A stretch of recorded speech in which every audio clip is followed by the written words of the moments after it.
Hello guys, current affairs funda में आप सभी का स्वागत है। मैं हूं आपके साथ अभिषेक शर्मा और आज की इस वीडियो सेशन में हम दिसंबर 3rd वीक के सभी इंपॉर्टेंट करंट अफेयर्स कवर करने वाले हैं। जो भी एस्पिरेंट्स हमारे डेली करंट अफेयर्स नहीं देख पाए हैं वो इस वीडियो के माध्यम से अपने दिसंबर 3rd वीक के सभी करंट अफेयर्स एक साथ कवर कर सकते हैं। और इससे पहले हमने फर्स्ट वीक और सेकेंड वीक के करंट अफेयर्स भी अपलोड किए हैं, उन्हें भी आप प्ले लिस्ट में जाकर देख सकते हैं। तो बिना किसी देरी के शुरुआत करते हैं इस करंट अफेयर्स सेशन की। Where was the 10th World Ayurveda Congress WAC 2024 and आरोग्य एक्सपो इनोग्रेटेड? पूछ रहे हैं कि 10वीं विश्व आयुर्वेद कांग्रेस और आरोग्य एक्सपो का उद्घाटन कहाँ किया गया। तो ऑप्शंस आपके सामने हैं। सही आंसर ऑप्शन डी रहेगा, देहरादून। तो देहरादून उत्तराखंड में 10वीं वर्ल्ड आयुर्वेद कांग्रेस और आरोग्य एक्सपो को इनोग्रेट किया गया है। एक बाइनियल इवेंट है, यानी कि 2 साल में एक बार होता है और वर्ल्ड आयुर्वेदा फाउंडेशन के द्वारा इसको ऑर्गेनाइज किया जाता है, जो कि विज्ञान भारती का एक इनिशिएटिव है। इस वर्ल्ड आयुर्वेदा कांग्रेस 2024 का सेंट्रल थीम है digital health and Ayurveda perspective. Which state government presented the JC Daniel award to Saji N करुण?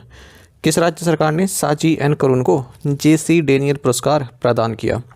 तो सही आंसर यहाँ पर ऑप्शन ए रहेगा, केरल।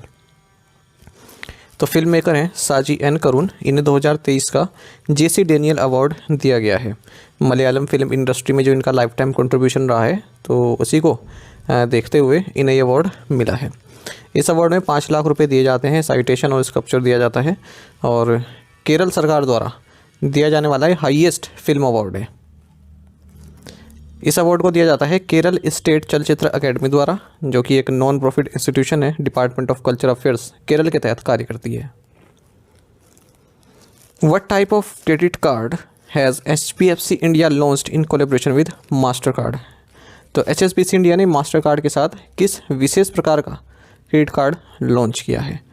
तो ऑप्शंस आपके सामने हैं। सही आंसर ऑप्शन ए रहेगा, HSBC प्राइवी। तो HSBC इंडिया ने मास्टर कार्ड के साथ मिलकर एक invitation only premium credit card launch किया है, जो भी इसके प्राइवेट बैंकिंग क्लाइंट्स हैं उनके लिए।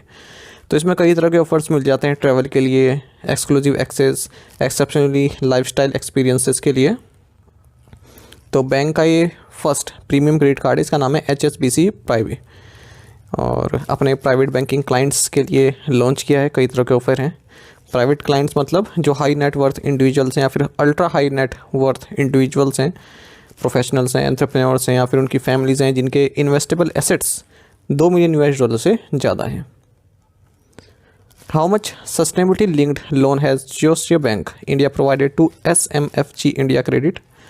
जियोस्फीयर बैंक इंडिया ने SMFG इंडिया क्रेडिट को कितने मिलियन यूरो का सस्टेनेबिलिटी लिंक्ड लोन प्रदान किया है? तो सही आंसर ऑप्शन बी है यहाँ, 91 मिलियन यूरो। तो जियोस्फीयर बैंक AG इंडिया इसने 91 मिलियन यूरो यानी कि 814 करोड़ रुपए का सस्टेनेबिलिटी लिंक्ड लोन प्रदान किया है SMFG इंडिया क्रेडिट को।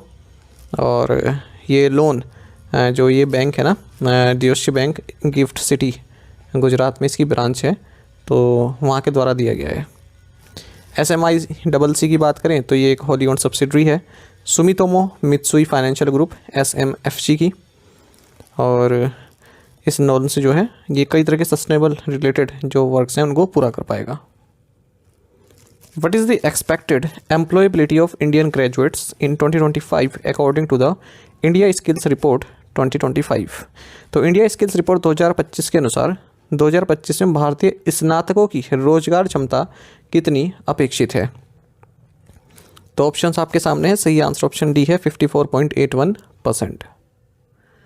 तो इंडिया की जो एम्प्लॉयबिलिटी है अमंग ग्रेजुएट्स, जो ग्रेजुएट्स हैं उनमें अगर हम एम्प्लॉयबिलिटी की बात करें तो ये 7% बढ़कर 54.81% हो सकती है 2025 में। ऐसा इंडियन स्किल्स रिपोर्ट 2025 में बताया गया है।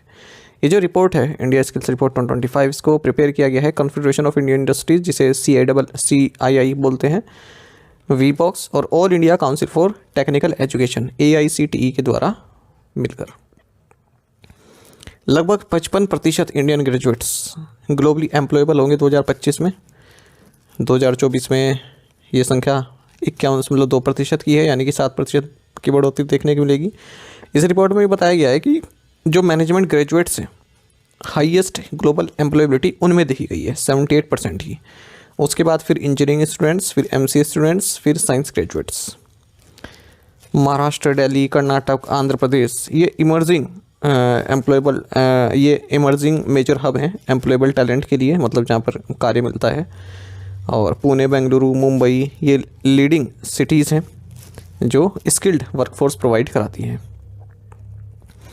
एम्प्लॉयबिलिटी रेट पुरुषों के लिए ये 53.5% हो जाएगी 2025 में, अभी 51.8% है। महिलाओं के लिए जो एम्प्लॉयबिलिटी रेट है ये इसमें डिक्लाइन देखने को मिल सकता है, 47.5% रहेगी 50.9% से घटकर। Which new variety of ginger has been released by ICAR Indian Institute of Spices Research. भारतीय कृषि अनुसंधान परिषद, भारतीय मसाला अनुसंधान संस्थान ने कौन सी अदरक की किस्म जारी की है? राइट आंसर ऑप्शन डी है IISR सूरसा। तो ICAR Indian Institute of Spices research इन्होंने अदरक की एक वैरायटी रिलीज़ की है, इसका नाम है IISR सूरसा। और नॉन पंजेंट वैरायटी है ये, यानी कि जब आप कंज्यूम करते हो तो सूट करती है, मतलब ज़्यादा पैलेटेबल है। और it is the first ginger variety in India developed exclusively for use as a vegetable. IIT Madras has released 3D images related to which of the following. IIT Madras ने किससे संबंधित 3D चित्र जारी किए हैं? तो सही आंसर ऑप्शन ए है फीटल ब्रेन। तो Indian Institute of technology Madras इन्होंने highly detailed 3D images release की हैं फीटल ब्रेन की, और जो कॉम्प्लेक्स ह्यूमन ब्रेन की मैपिंग इन्होंने की है। लगभग 5132 सेक्शंस जो होते हैं ब्रेन के, उन्हें डिजिटली इन्होंने कैप्चर किए हैं सेलुलर लेवल पर।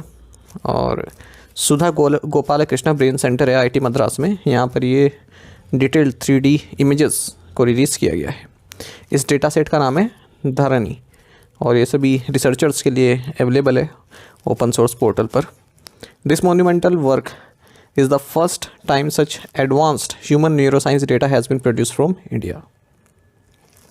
अच्छा, IIT संबंधित एक और न्यूज़ यहीं पर देख लेते हैं। Power grid corporation of India limited ने एक मेमोरेंडम ऑफ अंडरस्टैंडिंग साइन किया है IIT रुड़की के साथ 20.73 करोड़ रुपए का। ये कॉर्पोरेट सोशल रिस्पॉन्सिबिलिटी संबंधित पैक्ट है, जहाँ पर जो ये IIT रुड़की है यहाँ पर 3 state of the art centres of excellence establish किए जाएंगे।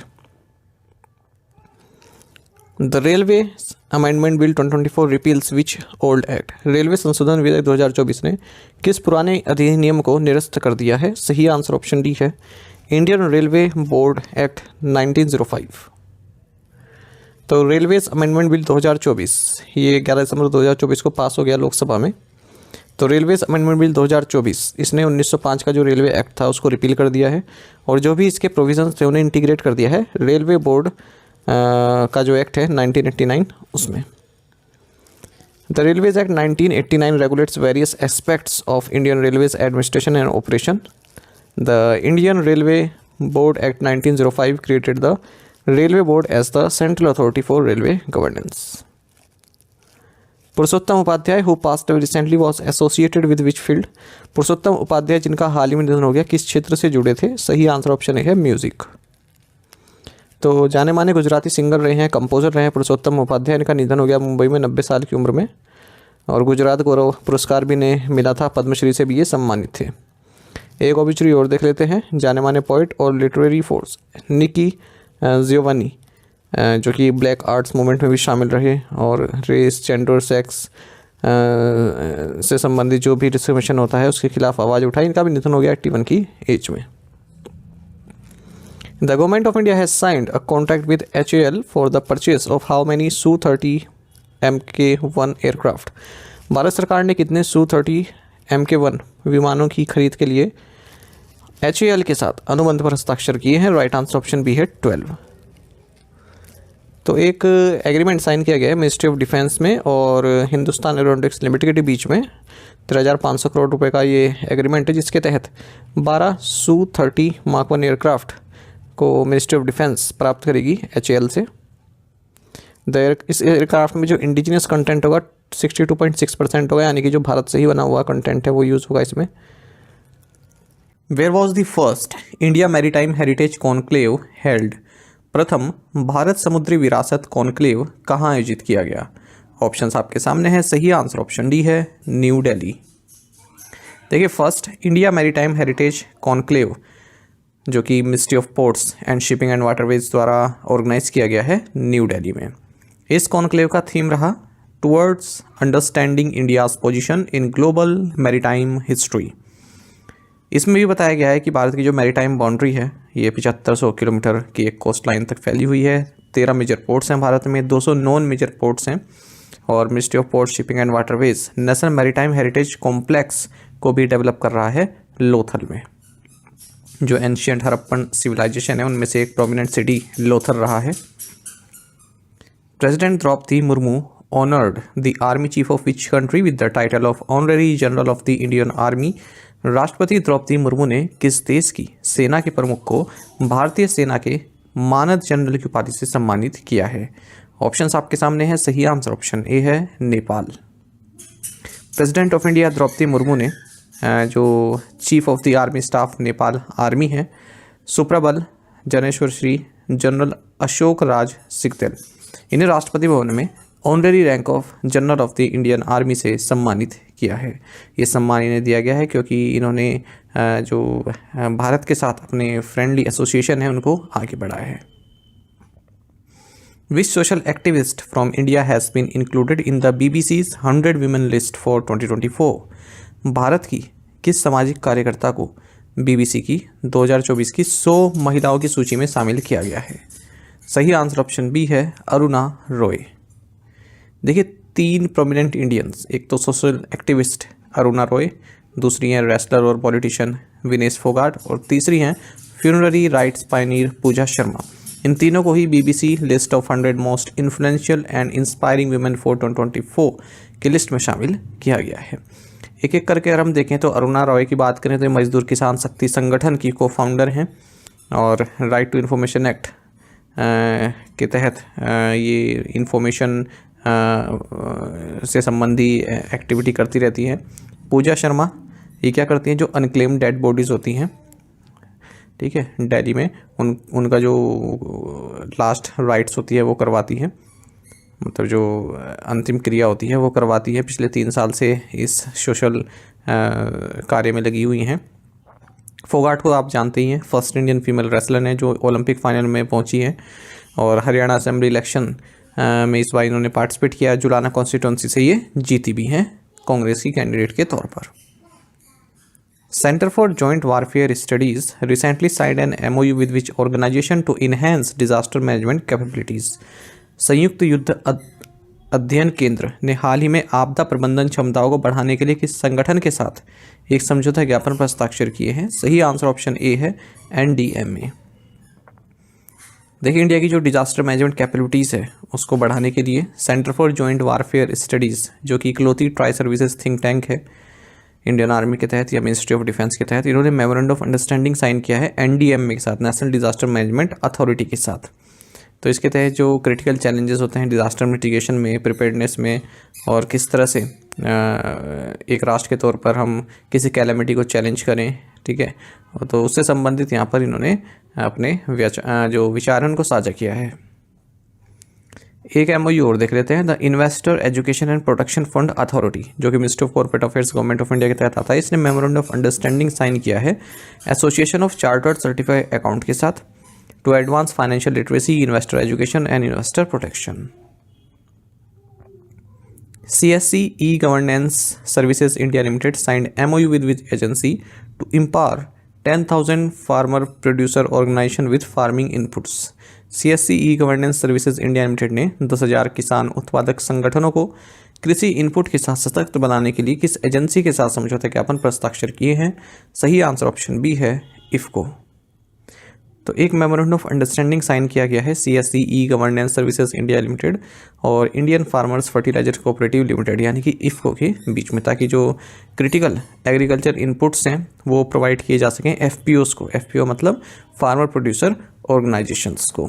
तो थी गवर्नमेंट ने 2020 में जो FPO होती हैं 10,000 फार्मर प्रोड्यूसर ऑर्गेनाइजेशन, इनके विकास के लिए एक स्कीम लॉन्च की थी जिसका मकसद था, जो ये FPO होती हैं फार्मर प्रोड्यूसर ऑर्गेनाइजेशन, तो इनके जरिए जो किसान हैं उनको फर्टिलाइज़र और सीड इक्विपमेंट ये आसानी से प्राप्त हो सके। इवन ये अपना जो सर्विस सेंटर है, नेशनल जो अपना सर्विस सेंटर है उसको ये ओपन कर सकते हैं, ठीक है, ताकि इनके लिए एक रोज़गार का माध्यम भी वो बन सके। तो जो भी एग्रीकल्चर इनपुट का मतलब ये हुआ कि सीड्स, इक्विपमेंट्स, फर्टिलाइजर्स इन्हें आसानी से प्राप्त हो सकें इफ़को के जरिए। Doordarshan has announced as official broadcast partner for which sports league for the 2024-25 season. Doordarshan ने 2024-25 सीजन के लिए किस खेल लीग के लिए आधिकारिक प्रसारण भागीदार की घोषणा की है? सही आंसर ऑप्शन सी है, हॉकी इंडिया लीग। तो इंडिया का जो नेशनल ब्रॉडकास्टर है दूरदर्शन, ये ब्रॉडकास्टिंग पार्टनर रहेगा अपकमिंग हॉकी इंडिया लीग 2024-25 के लिए। दूरदर्शन ने इसके लिए हॉकी इंडिया लीग के साथ पार्टनरशिप भी की है। ये जो लीग है 28 दिसंबर से शुरू होगी। 2 जगह खेली जाएगी, एक तो रांची झारखंड में और राउरकेला उड़ीसा में। अच्छा, ये बिरसा मुंडा हॉकी स्टेडियम राउरकेला उड़ीसा में, याद रखिएगा। What is the total external debt of India in 2023 as reported by the world bank international debt report. विश्व बैंक अंतर्राष्ट्रीय ऋण रिपोर्ट के अनुसार 2023 में भारत का कुल विदेशी ऋण कितना है? सही आंसर ऑप्शन बी है, 646.79 बिलियन $। इंडिया का जो टोटल एक्सटर्नल डेट है ये 31 बिलियन $, बढ़कर 646.79 बिलियन $, पहुंच चुका है 2023 में। ऐसा world bank international debt report ने कहा है। जो इंटरेस्ट पेमेंट है ये भी बढ़ चुका है, जहां 2022 में ये 15.08 बिलियन $, था, वहीं ये 2023 में 22.54 बिलियन $, हो गया है। जो लॉन्ग टर्म डेट स्टॉक्स है ये भी 7% की वृद्धि के साथ 498 बिलियन $, पहुंच चुके हैं 2023 में। जो शॉर्ट टर्म डेट स्टॉक्स है इनमें डिक्लाइन देखने को मिला है और ये 2023 में 126.32 बिलियन $, रहे हैं। External debt stock as a percentage of exports ये 80% था, वहीं डेट सर्विसिंग ये 10% था एक्सपोर्ट का। नेट डेट इनफ्लोस ये 33.42 बिलियन $, रहा है, वहीं नेट इक्विटी इनफ्लो 46.94 बिलियन $, रहा है 2023 में। इस यहाँ से भी क्वेश्चन पूछ लेते हैं इस तरह के डेटा से ना, बैंक एग्जाम में केवल। Who has been elected as the secretary general of the fencing confederation of India of Asia. Fencing confederation of Asia के महासचिव के रूप में किसे चुना गया है? ऑप्शंस आपके सामने हैं। सही आंसर ऑप्शन बी है, राजीव मेहता। देखिए राजीव मेहता, इन्हें सेक्रेटरी जनरल चुना गया है फेंसिंग कॉन्फेडरेशन ऑफ एशिया का, FCA का, और मेहता फिलहाल सेक्रेटरी जनरल हैं फेंसिंग एसोसिएशन ऑफ इंडिया के, और फर्स्ट इंडियन बन गए हैं जो fencing confederation of India Asia के सेक्रेटरी जनरल बनाए गए हैं। What is Merriam Webster's word of the year for 2024 के लिए मरियम वेबस्टर का वर्ष का सर्वश्रेष्ठ शब्द क्या है? सही आंसर ऑप्शन बी है, पोलराइजेशन। देखिए मरियम वेबस्टर डिक्शनरी है, काफ़ी अच्छी डिक्शनरी है, और इसने पोलराइजेशन को 2024 word of the year choose किया है। तो पोलराइजेशन को ये कुछ इस तरह डिफाइन करता है, as a division into 2 very different extremes where opinions, beliefs और interest are no longer in the middle but are instead at opposition ends. Polarisation आप जानते ही हैं, जैसे भारत में आप देखते हैं पोलराइज होता है वोटर्स का जाति के आधार पर, धर्म के आधार पर, ठीक है, सेक्स के आधार पर। आप कोई स्कीम ऐसे लॉन्च कर देते हैं तो उसमें भी पोलराइजेशन आपको देखने के मिलता है। आप कोई धार्मिक घोषणा कर देते हैं तब पोलराइजेशन देखने के मिलता है, ठीक है। मतलब एक ग्रुप एक साइड और दूसरे ग्रुप एक साइड, बिल्कुल एक्सट्रीम एंड पर विचारों के साथ, तो उसको पोलराइजेशन बोलते हैं। कुछ रिवाइज कर लेते हैं वर्ड्स ऑफ द ईयर 2024 जो अलग अलग डिक्शनरीज़ ने घोषित किए हैं या फिर जो मैगजीन है उन्होंने घोषित किए हैं। ब्रेन रोट ऑक्सफोर्ड डिक्शनरी ने, मैनिफेस्ट कैम्ब्रिज डिक्शनरी ने, ब्रैट कॉलिंस डिक्शनरी ने, कैकिस्टोक्रेसी ये द इकोनॉमिस्ट ने। तो ये सब आपको कराए गए हैं, ठीक है, रिवाइज आपका यहाँ पर हो गया है। What was the reason behind the impeachment of South Korean president Yoon Suk Yol. दक्षिण कोरिया के राष्ट्रपति यून सुक योल पर महाभियोग चलाने के पीछे का क्या कारण था? सही आंसर ऑप्शन डी है, a short lived martial law declaration. देखिए साउथ कोरिया की पार्लियामेंट ने जो है वोट किया है जिसके तहत प्रेसिडेंट यून सूक यूल को इम्पीच किया जाएगा क्योंकि इन्होंने मार्शल लॉ डिक्लेयर किया था इस महीने, ठीक है। और जो यून की प्रेसिडेंशियल पावर्स हैं और जो ड्यूटीज़ हैं उनको सस्पेंड किया जाएगा। और ये जो कॉपीज़ हैं इस डॉक्यूमेंट की, इम्पीचमेंट डॉक्यूमेंट की, ये इनको डिलीवर की जाएंगी और कॉन्स्टिट्यूशनल कोर्ट के पास भेजी जाएंगी। अब कोर्ट के पास 180 दिन है, वो डिटरमाइन करेगा कि यून को डिसमिस करना चाहिए प्रेसिडेंट के तौर पर या फिर उनकी जो पावर्स हैं उनको रिस्टोर कर देना चाहिए। साउथ कोरिया की बात करते हैं। कैपिटल शियोल है, करेंसी है साउथ कोरियन वॉन। आगे बढ़ने से पहले मैं आपको ये बता दूं कि नवंबर की जो करंट अफेयर्स फाइल्स है हमारी, जिसमें डिटेल एक्सप्लेनेशन भी रहता है 500 MCQ वाला, तो उसमें अगर आप पेज नंबर 116 देखेंगे तो ये क्वेश्चन है ज्योति सुरेखा वेनम और अभिषेक शर्मा किस खेल से संबंधित हैं। तो यहाँ पर ऑप्शन में ना गलती से शूटिंग लिखा गया है, ठीक है, इसको आप करेक्ट कर लीजिएगा। बल्कि अगर आप ये डिटेल वाला देखते हैं, ठीक है, यहाँ पर ऑप्शन आपका सही बी होगा, आर्चरी। अगर आप डिटेल इसका एक्सप्लेनेशन देखेंगे तो उसमें सही है ना, वहाँ पर आर्चरी लिखा हुआ है, पर यहाँ पर बाय मिस्टेक मेरे द्वारा शूटिंग लिख दिया गया। तो वैसे तो आपको तब इतने समझदार है कि इस चीज़ को आप डिटेल जब एक्सप्लेनेशन देखा होगा तो आप समझ गए होंगे कि गलती से शूटिंग यहाँ पर लिखा गया है, ठीक है। डिटेल एक्सप्लेनेशन में सही है पहले से ही। Switzerland has decided to suspend the MFN treatment for India. What is the full form of MFN? Switzerland ने भारत के लिए MFN को निलंबित करने का फैसला लिया है। MFN का फुल फॉर्म क्या है? सही आंसर ऑप्शन बी है, मोस्ट फेवर्ड नेशन। देखिए स्विट्जरलैंड ने अनाउंस किया है कि ये जो भारत को इसने मोस्ट फेवर्ड नेशन का दर्जा दिया हुआ है उसको ये सस्पेंड करता है, ठीक है। जो भारत के साथ इसकी डबल टैक्स अवॉइडेंस एग्रीमेंट है उसके तहत मोस्ट फेवर्ड नेशन का जो क्लॉज है उसको सस्पेंड करता है। 1 जनवरी 2025 से ये इफेक्टिव होगा। अच्छा, ये सुप्रीम कोर्ट की एक रूलिंग थी, हमारे यहाँ की सुप्रीम कोर्ट की रूलिंग, उसके हिसाब से स्विट्जरलैंड ने ऐसे किया है क्योंकि सुप्रीम कोर्ट ने ये कहा था कि अगर पहले मैं आपको ये बता दूं कि मोस्ट फेवर्ड नेशन का मतलब क्या होता है, ठीक है। मोस्ट फेवर्ड नेशन का मतलब होता है एक तरह का इंटरनेशनल ट्रेड एग्रीमेंट होता है, यानी कि अगर एक कंट्री किसी कंट्री के लिए टैरिफ या फिर टैक्सेस में कटौती करती है तो वो और कंट्रीज़ के लिए भी ऐसा करेगी, ऑटोमेटिकली अप्लाई हो जाता है, ठीक है। तो अगर मान लीजिए स्विट्ज़रलैंड है तो स्विट्ज़रलैंड ने सिंगापुर के लिए टैरिफ कट किए, टैरिफ्स वगैरह टैक्स वगैरह कट किए, तो वो इक्वली एप्लीकेबल हो जाएंगे भारत के लिए भी, ठीक है।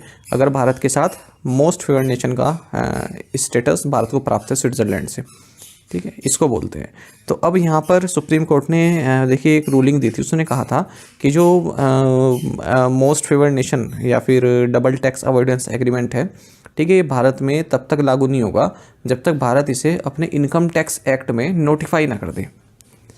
आ रही है बात समझ में कि भारत इसका फ़ायदा तब तक नहीं मिल सकता भारत को जब तक इनकम टैक्स एक्ट में भारत इसको नोटिफाई ना कर दे। भारत ने नोटिफाई नहीं किया है, तो इसलिए स्विट्ज़रलैंड ने कहा है कि हम इसे फ़िलहाल सस्पेंड कर दे रहे हैं अपने मोस्ट फेवर्ड नेशन टैग को, क्योंकि इसका यूज़ तो नहीं रहा यहाँ पर। अच्छा, यहाँ पर देखिए आप, essentially it ensures that any trade concessions, reduction in tariffs और preferential treatment given to one country are automatically extended to all other countries with MFN status. अरे बापू बात समझ में। अच्छा, अगर the country losing MFN status will likely face higher tariffs और less favourable trade condition, this could make its exports more expensive and less competitive in the market of the country withdrawing the MFN status. तो अब अगर हम यहाँ से export करते हैं Switzerland में कुछ, तो वो एक्सपेंसिव हो जाएगा और उनके मार्केट में लेस कम्पिटिटिव भी हमारा माल रहेगा। Which IIT has developed a 410 metre hyperloop test track in India? Bharat में किस IIT ने 410 मीटर का हाइपरलूप परीक्षण ट्रैक विकसित किया है? ऑप्शंस आपके सामने हैं, सही आंसर ऑप्शन बी है, IIT मद्रास। देखिए ट्रांसपोर्टेशन टेक्नोलॉजी में एक सिग्निफिकेंट डेवलपमेंट देखने को मिला है। IIT मद्रास ने 410 मीटर के हाइपरलूप टेस्ट ट्रैक को पूरा कर लिया है। और जो ये हाइपरलूप सिस्टम होता है ट्रांसपोर्टेशन का, इसे अल्ट्रा मॉडर्न ट्रांसपोर्ट सिस्टम कहते हैं, बिल्कुल लेटेस्ट ट्रांसपोर्ट सिस्टम है ये। और इस प्रोजेक्ट को IIT मद्रास के आविष्कार हाइपरलूप टीम द्वारा विकसित किया गया है। ट्यूटर एक स्टार्टअप है इसके साथ पार्टनरशिप में। हाइपरलूप कंसेप्ट आपको बता दें, जो पॉपुलराइज हुआ ये एलन मस्क द्वारा किया गया 2022 में, और अब ये पूरे वर्ल्ड वाइड काफ़ी मोमेंटम प्राप्त कर रहा है। First full scale hyperloop project in India is plan for the Mumbai Pune corridor. तो मुंबई पुणे कॉरिडोर के बीच में पहला हाइपरलूप प्रोजेक्ट भारत का चलाया जाएगा। ये अपने आप में एक अलग क्वेश्चन है, इसको याद रखिएगा। हाइपरलूप आपको बता दें हाई स्पीड ट्रांसपोर्टेशन सिस्टम होता है, इसमें पोर्ट्स होते हैं, ठीक है। तो पोर्ट्स होते हैं वो एक प्रेशराइज्ड व्हीकल की तरह कार्य करते हैं, काफ़ी तेज़ स्पीड से चलते हैं लो प्रेशर ट्यूब्स में, लो प्रेशर ट्यूब्स की मदद से। यहाँ पर आप देख भी सकते हैं इमेज में, देख रहे हैं आप, जिस तरह जैसे पानी की पाइपलाइन होती है ना, इसी तरह से होता है। अब इसके अंदर चलता है वो जो पूरा सिस्टम होता है,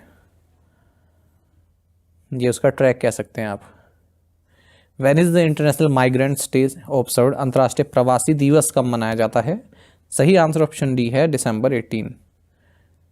तो 4 दिसंबर साल 2000 को यूएन जनरल असेंबली ने 18 दिसंबर को इंटरनेशनल माइग्रेंट्स डे मनाने का ऐलान किया। यूएन माइग्रेशन एजेंसी माइग्रेंट को किस तरह से डिफाइन करती है? माइग्रेंट तो आप सभी जानते ही होंगे, ऐसा व्यक्ति जो अपना स्टेट या फिर अपना राज्य, अपना घर छोड़कर कहीं और रहने का प्रयास करता है, ठीक है। चाहे वो किसी देश की आर्थिक स्थिति खराब हो या फिर वहाँ पर युद्ध चल रहा हो, वायलेंस चल रहा हो, ठीक है, अपना घर छोड़ने के लिए मजबूर हो, उस कंडीशन में तो रिफ्यूजी भी माइग्रेंट ही कहलाता है। अरेबिक लैंग्वेज डे भी 18 दिसंबर को मनाया जाता है। What is the amount approved by the World Bank for the Kerala Climate Resilient Agri Value Chain Modernization Project? Kerala climate resilient agri value chain modernisation programme के लिए या परियोजना के लिए विश्व बैंक द्वारा कितनी राशि स्वीकृत की गई है? सही आंसर ऑप्शन सी है $200 मिलियन। तो देखिए वर्ल्ड बैंक ने $200 मिलियन का प्रोजेक्ट अप्रूव कर दिया है केरल फार्मर्स की हेल्प करने के लिए, और Kerala climate resilient agri value chain modernisation project इसका नाम है, और लगभग 4 लाख फार्मर्स को इसका बेनिफिट मिलेगा। क्लाइमेट स्मार्ट प्रैक्टिसेस को वो इसमें यहाँ पर प्रमोट किया जाएगा। तो जो भी क्लाइमेट रेजिलिएंट वैराइटीज़ होती हैं, कॉफ़ी, कार्डमम, रबर, तो इनकी खेती को और बढ़ाया जाए, इसके लिए प्रयास किए जाएंगे। What is the name of the loan scheme introduced by the Bank of Baroda specifically for women entrepreneurs? Bank of Baroda द्वारा विशेष रूप से महिला उद्यमियों के लिए शुरू की गई ऋण योजना का नाम क्या है? सही आंसर ऑप्शन बी है बड़ौदा महिला स्वावलंबन।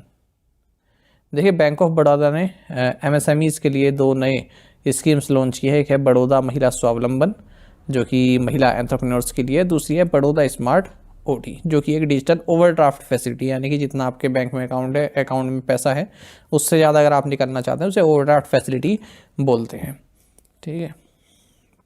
बैंक ऑफ बड़ौदा की बात करें, हेडक्वार्टर्स बड़ोदरा गुजरात में है, चेयरमैन हसमुख आदिया है, MD and CEO Devdutt Chand हैं। Which state government launch the Urjaveer programme? किस राज्य सरकार ने ऊर्जावीर कार्यक्रम शुरू किया? राइट आंसर ऑप्शन डी है Andhra Pradesh.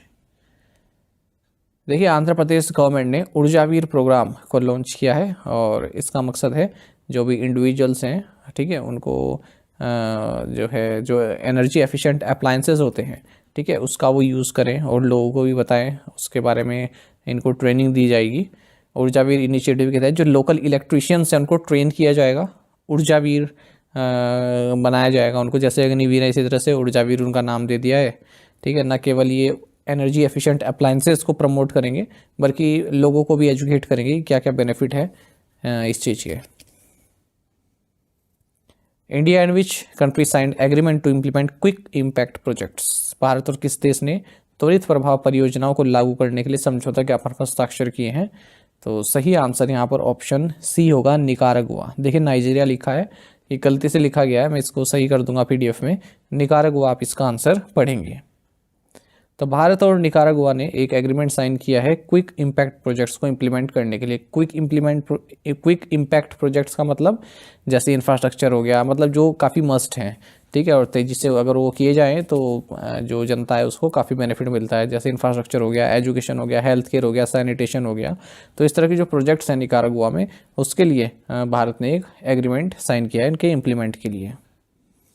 Who launched the Amrit Gyan Kosh portal to strengthen governance training? शासन प्रशिक्षण को मजबूत करने के लिए अमृत ज्ञान कोश पोर्टल किसने लॉन्च किया? Right answer option C union minister doctor Jitendra Singh.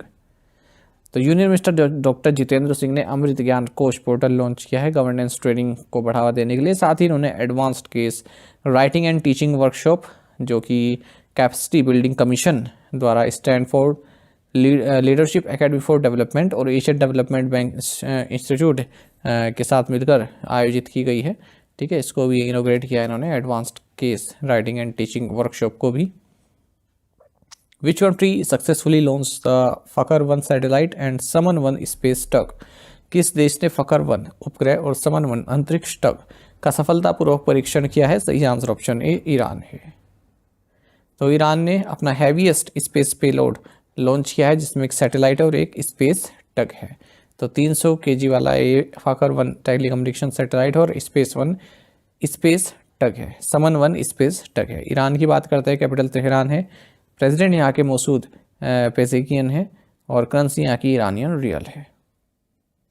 Which country's alcoholic beverage sake has been added to UNESCO's intangible cultural heritage of humanity list? किस देश के मादक पेय साके को यूनेस्को की intangible cultural heritage of humanity सूची में जोड़ा गया है? सही आंसर ऑप्शन बी है जापान। तो देखिए, जो जापान की राइस वाइन है जिसे साके बोलते हैं, इसे यूनेस्को का intangible cultural heritage of humanity list में शामिल इसे किया गया है। तो जो साके है ये एक अल्कोहलिक बेवरेज होता है, पेय पदार्थ होता है जो ग्रेन्स और वाटर से बनता है। तो ये यूनेस्को द्वारा टैग दिए जाते हैं इंटेंजिबल कल्चरल हेरिटेज का, ताकि इनको प्रिजर्व किया जा सके किस तरह से ये बनते हैं, इसकी विधि को।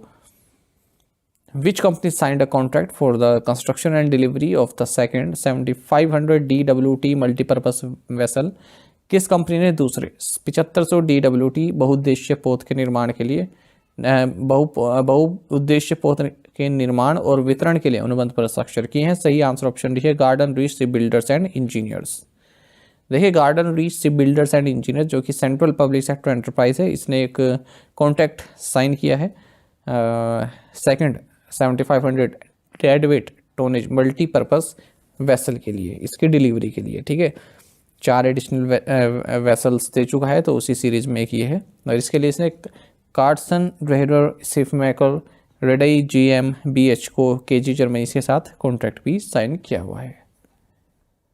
Who has been appointed as the part-time chairman, independent director of Jana Small Finance Bank Limited?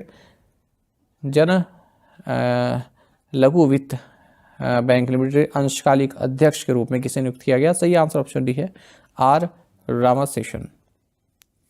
तो जन स्मॉल फाइनेंस बैंक ने अनाउंस किया है कि आर रामाशेषन को हमने part time chairman independent director नियुक्त किया है बैंक का। जन स्मॉल फाइनेंस की बात करें तो CEO अजय कंवल है, टैगलाइन है लिखो अपनी कहानी। हेडक्वार्टर्स बेंगलुरु कर्नाटक में है।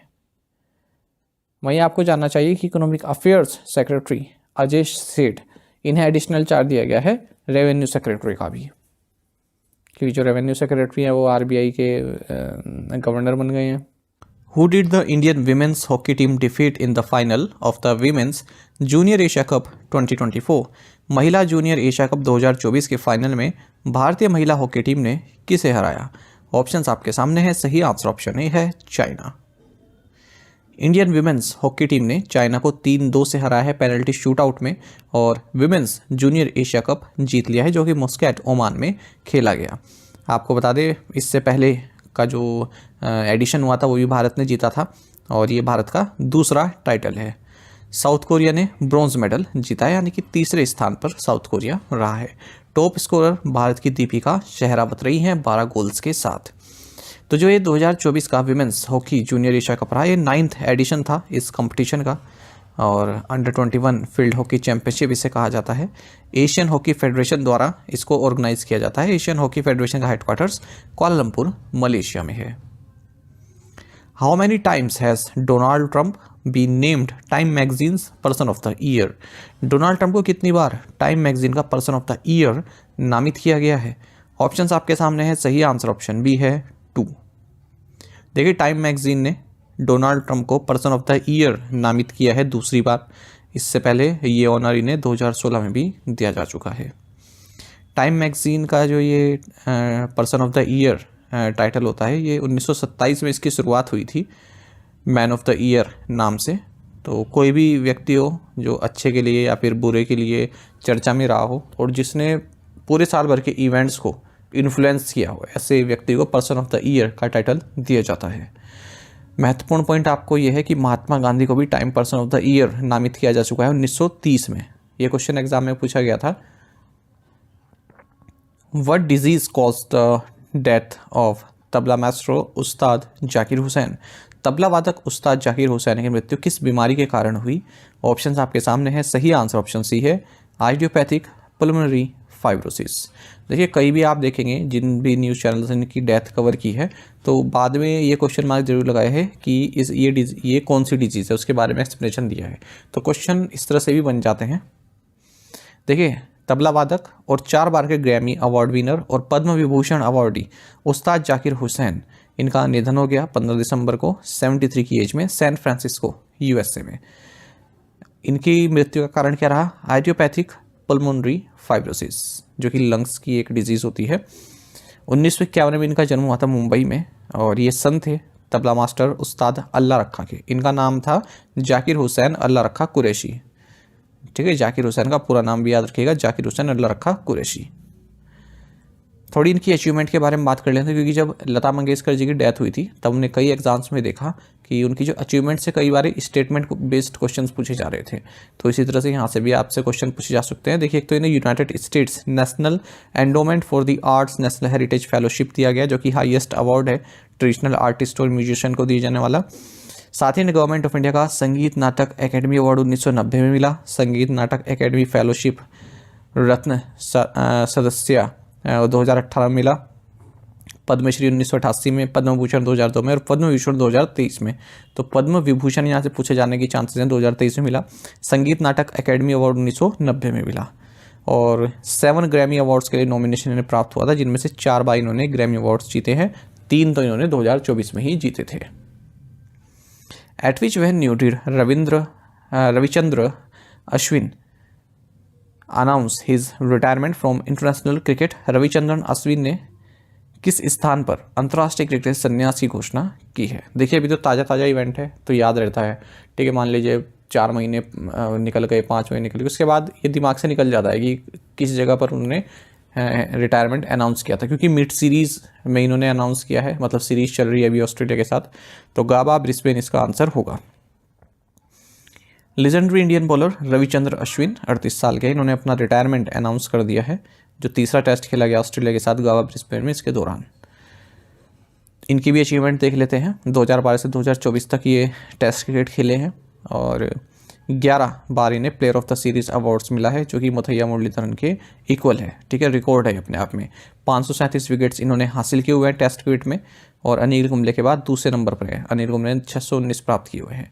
ओवरऑल 106 टेस्ट खेले हैं, 116 वनडे इंटरनेशनल खेले हैं, 65 T20s खेले हैं और 775 विकेट्स इन्होंने सभी फॉर्मेट्स में प्राप्त किए हैं। अच्छा, 37 बार ये 5 विकेट ले चुके हैं टेस्ट क्रिकेट में और ये जॉइंट सेकंड बेस्ट है अलोंग साइड स्टेन वॉर्न। मतलब स्टेन वॉर्न इन्होंने 37 बार 5 विकेट हॉल्स लिए हैं और केवल मुथैया मुरलीधरन से पीछे हैं, उन्होंने 67 बार ये कारनामा किया है। और रिटायरमेंट के टाइम पर इनके पास एक बहुत बेहतरीन रिकॉर्ड है कि जो लेफ्ट हैंडर्स हैं सबसे बाद उन्हें जिसने डिसमिस किया है मोस्ट लेफ्ट हैंडर्स को टेस्ट क्रिकेट में, वो अश्विन है। इन्होंने अपना ODI डेब्यू श्रीलंका के अगेंस्ट 5 जून 2010 में किया था और 2011 में, एक साल बाद, वेस्ट इंडीज़ के खिलाफ इन्होंने अपना टेस्ट डेब्यू किया था। चेन्नई तमिलनाडु से ये आते हैं। जब शिखर धवन का रिटायरमेंट हुआ था तो वहाँ से भी अभी आपने देखा कि बैंक के एग्जाम में क्वेश्चन पूछा गया था शिखर धवन से संबंधित। Which England player hit the fastest 100 in women's test? England की किस खिलाड़ी ने महिला टेस्ट क्रिकेट में सबसे तेज शतक बनाया? Right answer option C, Nat Sciver Brunt. तो इंग्लैंड की नेट शीवर ब्रंट, इन्होंने फास्टेस्ट 100 स्कोर की है महिला टेस्ट क्रिकेट में। साउथ अफ्रीका के खिलाफ खेलते हुए इन्होंने 100 से कम बॉल्स ली अपनी 100 पूरी करने में। एग्जैक्टली बात करें तो 96 बॉल्स में इन्होंने अपने 100 कंप्लीट की है और इससे पहले रिकॉर्ड था सबसे फास्टेस्ट टेस्ट 100 का महिला के टेस्ट क्रिकेट में श्रीलंकन बैटर चामानी सेनेविरत्ना के पास, जिन्होंने 106 बॉलों पर सेंचुरी की थी 1998 में। क्रिकेट से संबंधित दौर न्यूज़ देख लेते हैं। बांग्लादेश के ऑलराउंडर शकीब अल हसन, इन्हें बॉलिंग से बैन कर दिया गया है। पाकिस्तान के फास्ट बॉलर मोहम्मद आमिर, इन्होंने रिटायरमेंट अनाउंस कर दिया है इंटरनेशनल क्रिकेट से, है ना। रिटायरमेंट पहले भी हुए थे, फिर वापस आ गए थे, फिर से इन्होंने रिटायरमेंट घोषित कर दिया है। Which Indian athletes T shirt was included in the world athletics heritage collection of the world athletics museum? किस भारतीय एथलीट की टी शर्ट को विश्व एथलेटिक्स संग्रहालय के विश्व एथलेटिक्स विरासत संग्रह में शामिल किया गया है? सही आंसर ऑप्शन डी है, नीरज चोपड़ा। तो भारत के जो जेवलिन थ्रोअर हैं नीरज चोपड़ा, इनकी जो टी शर्ट है जिन्होंने पेरिस 2024 ओलंपिक के दौरान पहनी थी, इसे टी शर्ट को वर्ल्ड एथलेटिक्स हेरिटेज कलेक्शन में शामिल किया गया है। ठीक है, तो ये उन 23 एथलीट्स में है जिनके मतलब इस तरह की टी शर्ट वगैरह को शामिल किया गया है।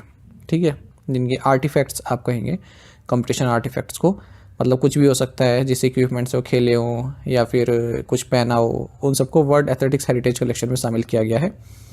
Who has been appointed as the new managing director and CEO of TransUnion CIBIL? TransUnion CIBIL के नए प्रबंध निदेशक और CEO के रूप में किसे नियुक्त किया गया है? सही आंसर ऑप्शन सी है, भावेश जैन। तो insights and information company TransUnion CIBIL, इन्होंने अनाउंस किया है कि हम भावेश जैन को अपना मैनेजिंग डायरेक्टर एंड CEO नियुक्त कर रहे हैं और इस पोस्ट पर मिस्टर जैन राजेश कुमार को सक्सीड करेंगे। सिविल का मतलब होता है credit information bureau India limited.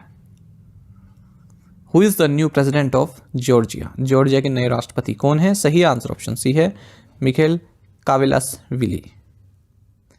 तो former Manchester City footballer Mikheil Kavelashvili, इन्हें प्रेसिडेंट नियुक्त किया गया है जॉर्जिया के पार्लियामेंट का, और ये इस पोजीशन पर सलोम जोराबिशविली को सक्सीड कर रहे हैं। ठीक है, तो ये याद रखिएगा कि ये फुटबॉलर है। जब कोई हाई प्रोफाइल अपॉइंटमेंट होती है तो वो किस पेशे से जुड़े हुए हैं उससे पहले ये एग्जाम में पूछ लिया जाता है। जॉर्जिया की बात करते हैं तो कैपिटल यहाँ की तबिलिसी है और करेंसी है Georgian lari. Prime minister Narendra Modi launched which chatbot for Mahakumbh Mela 2025? प्रधानमंत्री नरेंद्र मोदी ने महाकुंभ मेला 2025 के लिए कौन सा चैटबॉट लॉन्च किया है? सही आंसर ऑप्शन सी है, कुंभ सहायक या सहायक भी आप कह सकते हैं। प्राइम मिनिस्टर नरेंद्र मोदी ने कुंभ सहायक को चैटबॉट को लॉन्च किया है ताकि जो लगभग 45 करोड़ डिवोटीज़ जो महाकुंभ को विजिट करेंगे उनके लिए इजी हो सके कुछ जानना, जैसे पार्किंग से संबंधित, रूम से संबंधित, कुछ भी इस चैटबॉट पर आप प्राप्त कर सकते हैं। तो 11 लैंग्वेजेस में अवेलेबल है ये, और भविष्य अग्रवाल द्वारा जो आर्टिफिशियल इंटेलिजेंस स्टार्टअप है कृत्रिम AI, ये अपना large language model services provide करेगा इस कुंभ सहा AI चैटबॉट को। India's first diabetes biobank has been established in which city? Bharat का पहला मधुमेह बायोबैंक किस शहर में स्थापित किया गया? Right answer option B, Chennai.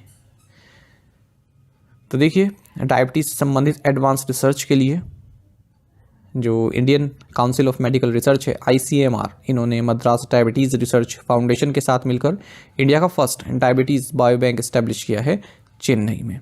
ठीक है, तो यहाँ पर पॉपुलेशन बेस्ड बायोलॉजिकल सैंपल्स लिए जाएंगे, उनको स्टोर किया जाएगा, प्रोसेस किया जाएगा, और जो बायो स्पेसिमेंट्स होते हैं उनको डिस्ट्रीब्यूट किया जाएगा साइंटिफिक स्टडीज़ के लिए। बायो स्पेसिमेंट्स मतलब किसी लिविंग ऑर्गेनिज्म का जब आप कोई सैंपल लेते हैं उसको बोलते हैं bio specimen. Biobanks are critical in biomedical research, collecting, processing, storing and distributing biospecimens to support scientific research. With whom has the Indian Navy recently joined hands for logistics, education, research and training? भारतीय नौसेना ने हाल ही में logistic शिक्षा, अनुसंधान और प्रशिक्षण के लिए किसके साथ पार्टनरशिप की है? सही आंसर ऑप्शन डी है, गतिशक्ति विश्वविद्यालय। तो गतिशक्ति विश्वविद्यालय वडोदरा, इन्होंने मेमोरेंडम ऑफ अंडरस्टैंडिंग साइन किया है इंडियन नेवी के साथ नई दिल्ली में। इस MOU का मकसद है जो logistics related education, research and training है उसको इन्हेंस करना इंडियन नेवी के लिए। जैसे लिखा भी है यहाँ पर कि supply chain management, multi modal transportation, sustainability, इन सब पर ये फोकस करेगा MOU। What is the corpus amount allocated under the credit guarantee scheme for ENWR based pledge financing? ENWR आधारित प्लेज फाइनेंसिंग के लिए क्रेडिट गारंटी योजना के तहत आवंटित राशि क्या है? सही आंसर ऑप्शन सी है, 1000 करोड़ रुपीस। देखिए, union minister of consumer affairs, food and public distribution and new and energy Pralhad Joshi, इन्होंने credit guarantee scheme for ENWR based pledge financing को लॉन्च किया है। देखिए, मैं आपको बता देता हूँ आगे बढ़ने से पहले कि क्या चीज़ है ये। जो फार्मर्स होते हैं ना, वो अपनी, जैसे उन्होंने फसल अपनी काट ली तो उसको स्टोर करने के लिए जो स्टोर हाउस होते हैं सरकार के, ठीक है, या फिर प्राइवेट भी हो सकते हैं, तो उसमें स्टोर करके रखते हैं अपना जो भी सामान होता है। तो उसके बदले उन्हें एक ई रिसीप्ट मिलती है, उनको, electronic negotiable warehouse receipt. तो वो इस चीज़ का प्रूफ होती है कि आपका जो फसल है वो हमारे वेयर हाउस पर रखा हुआ है, ठीक है, वो रिसीट मिलती है उनको, तो वो प्रूफ होता है उस चीज़ का। अच्छा, तो अब क्या हो सकता है कि उस रिसीट को लेकर, जैसे किसान डिस्ट्रेस में है, उनको पैसे की ज़रूरत है, तो वो उस रिसीट को लेकर बैंक में जा सकते हैं, कोलेट्रल की तरह, उस रिसीट को कोलेट्रल की तरह रख सकते हैं, कि गिरवी रख सकते हैं कि हमारा इतना सामान वहाँ पर रखा हुआ है, अगर हम नहीं चुका पाए तो आप वो सामान जब्त कर लेना, ठीक है। तो और बैंक उनको लोन दे दे। तो बैंकों को ये इंश्योर करने के लिए कि भाई आप अगर पैसा देंगे तो वो सुरक्षित है, आपके पास वापस आ जाएगा, तो गवर्नमेंट ने 1000 करोड़ रुपए का पोस्ट हार्वेस्ट फाइनेंस यहाँ पर जारी किया है, ठीक है। तो बैंकों को एक गारंटी दी है कि ये जो 1000 करोड़ रुपए है हम पोस्ट हार्वेस्ट फाइनेंस, यानी कि हार्वेस्ट के बाद जो किसानों को फाइनेंस की जरूरत पड़ती है उसके लिए रख रहे हैं। अगर ये लोग ना चुका पाए तो आप इसमें से पैसा आपको दिया जाएगा। तो बैंक भी श्योर हो गए, और फार्मर्स को भी अगर डिस्ट्रेस में पैसे की कमी है तो अपनी फसल एकदम से बेचने की जरूरत नहीं है, क्योंकि बैंक से उन्हें लोन मिल जाएगा, वो गिरवी रख के, जो रिसीट है उनके पास। आई आपको बात समझ में? ये स्कीम जो है small and marginal farmers, women, SC ST और दिव्यांगजन फार्मर्स के लिए स्पेशली लॉन्च की गई है, और जो FPOs होते हैं उनको भी बेनिफिट इस स्कीम से मिलेगा। Loans extended to small and marginal farmers up to 75 lakhs will have coverage of 80 to 85%. Loan extended to MSMEs, FPOs, traders up to 200 lakhs will have coverage of 75% under scheme. तो ये coverage बताया गया है कि कितना loan के जो है कवरेज रहेगा। अगर वो 75 लाख रुपए तक के फार्मर्स लोन लेते हैं तो 80 से 85% कवरेज गवर्नमेंट ऑफ इंडिया उसमें करेगी, अगर मतलब डिफ़ॉल्ट कर जाते हैं उससे। The World Bank has approved a $325.10 million project to increase the income of farmers of each Indian state. विश्व बैंक ने किस भारतीय राज्य के किसानों की आय बढ़ाने के लिए $325.10 मिलियन की परियोजना को मंजूरी दी है? सही आंसर ऑप्शन डी है, उत्तर प्रदेश। देखिए, वर्ल्ड बैंक के जो बोर्ड ऑफ एग्जीक्यूटिव डायरेक्टर्स हैं, इन्होंने एक नया प्रोजेक्ट अप्रूव किया है उत्तर प्रदेश में फार्मर्स इनकम इंक्रीज करने के लिए, ठीक है। और इसमें टेक्नोलॉजी को अडॉप्ट किया जाएगा, क्लाइमेट रेजिलेंट प्रैक्टिसेस की जाएंगी, और मार्केट लिंकेज को स्ट्रेंथन किया जाएगा, और प्राइवेट फाइनेंस से $15 बिलियन भी यहाँ पर प्राप्त किए जाएंगे। तो इस प्रोजेक्ट का नाम है Uttar Pradesh agriculture growth and rural enterprise ecosystem strengthening project. $325.10 million का ये प्रोजेक्ट रहने वाला है। वर्ल्ड बैंक की बात करते हैं, प्रेसिडेंट अजय बंगा हैं, चीफ इकोनॉमिस्ट इंद्रमित गिल है, headquarter Washington DC United states में, और मेंबर है 189 member countries. What is the name of the Uber pilot program for women two-wheeler riders? महिला दो पहिया सवारों के लिए Uber पायलट कार्यक्रम का क्या नाम है? सही आंसर ऑप्शन सी है, मोटो विमेन। देखिए, Uber ने एक पायलट प्रोग्राम लॉन्च किया है बेंगलुरु में, जिसका नाम है मोटो विमेन। ये एक्सक्लूसिवली महिला टू व्हीलर राइडर्स के लिए है।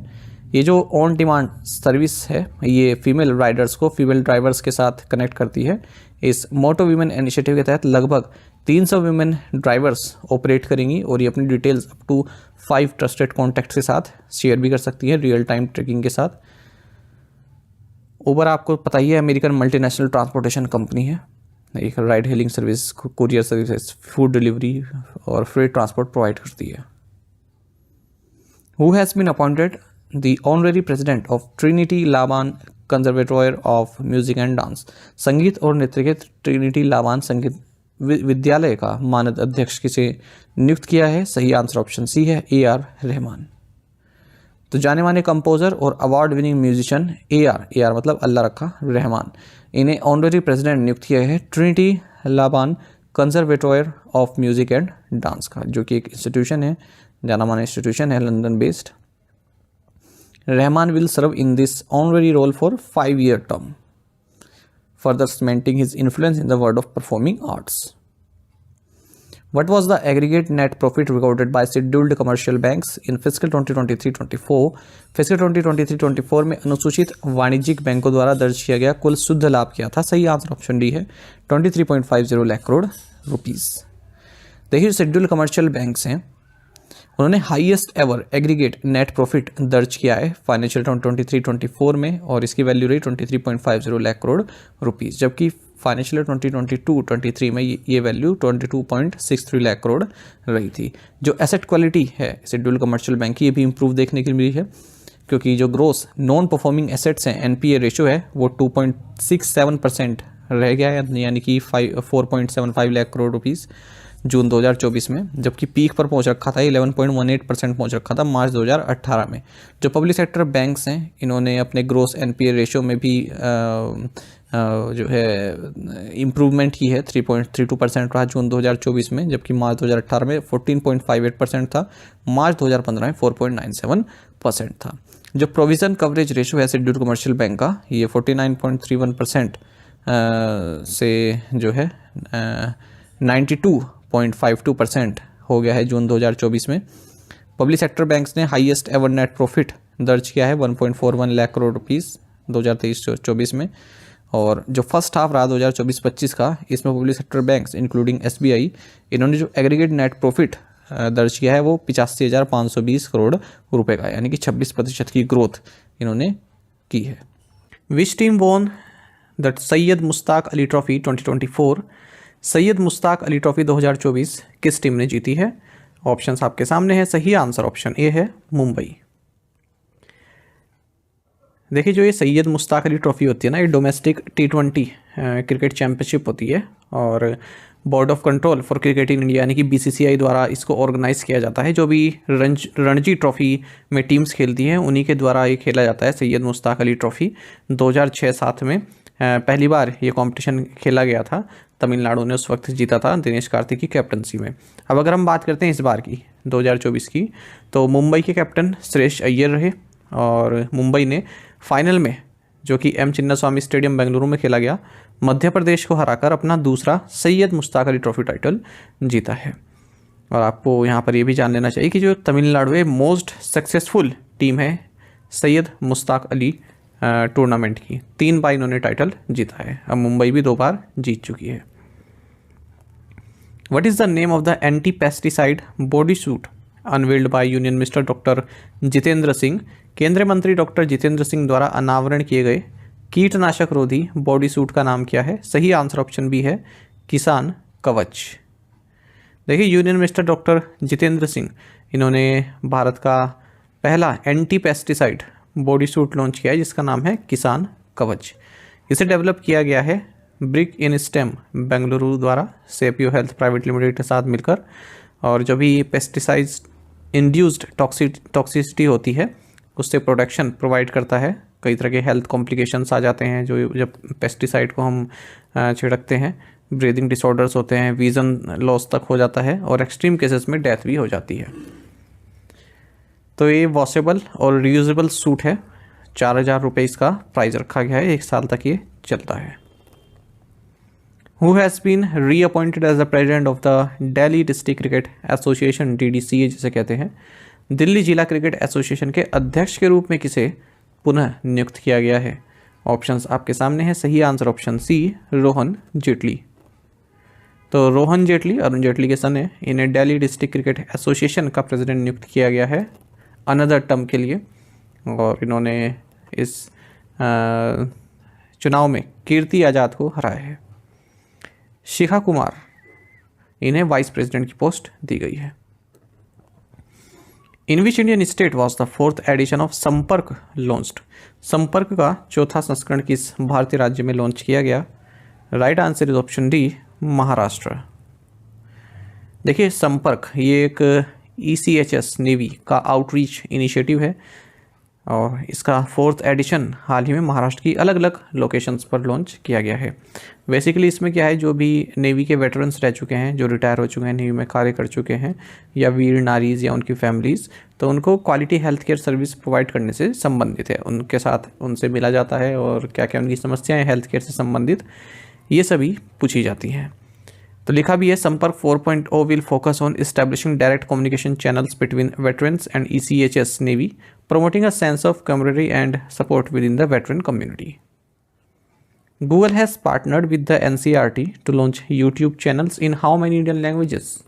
Google ने कितनी भारतीय भाषाओं में YouTube चैनल लॉन्च करने के लिए NCERT के साथ साझेदारी की है? सही आंसर ऑप्शन सी है 29। गूगल ने NCERT यानी कि national council for educational research and training के साथ पार्टनरशिप की है ताकि जो यूट्यूब चैनल्स हैं वो 29 इंडियन लैंग्वेजेस में लॉन्च किए जा सकें, इंक्लूडिंग साइन लैंग्वेज। तो इस इनिशिएटिव का मकसद है 1 से 12 तक के जो ग्रेड्स होते हैं उनके लिए फ्री एजुकेशनल कंटेंट प्रोवाइड कराना इंडियन स्टूडेंट्स को। और इसके अलावा गूगल ने और भी कई तरह के कोलैबोरेटिव प्रोजेक्ट्स भारत में साइन किए हैं एजुकेशनल पर्पज से। Who won the men's player of the year award at the best FIFA football awards 2024? सर्वश्रेष्ठ फीफा फुटबॉल पुरस्कार 2024 में वर्ष के सर्वश्रेष्ठ पुरुष खिलाड़ी का पुरस्कार किसने जीता? Right answer option C, Vinicius junior. देखिए, best FIFA football awards 2024 announce हुए हैं दोहा, कतर में। तो विनीशियस जूनियर जो कि ब्राज़ील से है, रियल मैड्रिड के लिए खेलते हैं, इन्हें तो men's player of the year.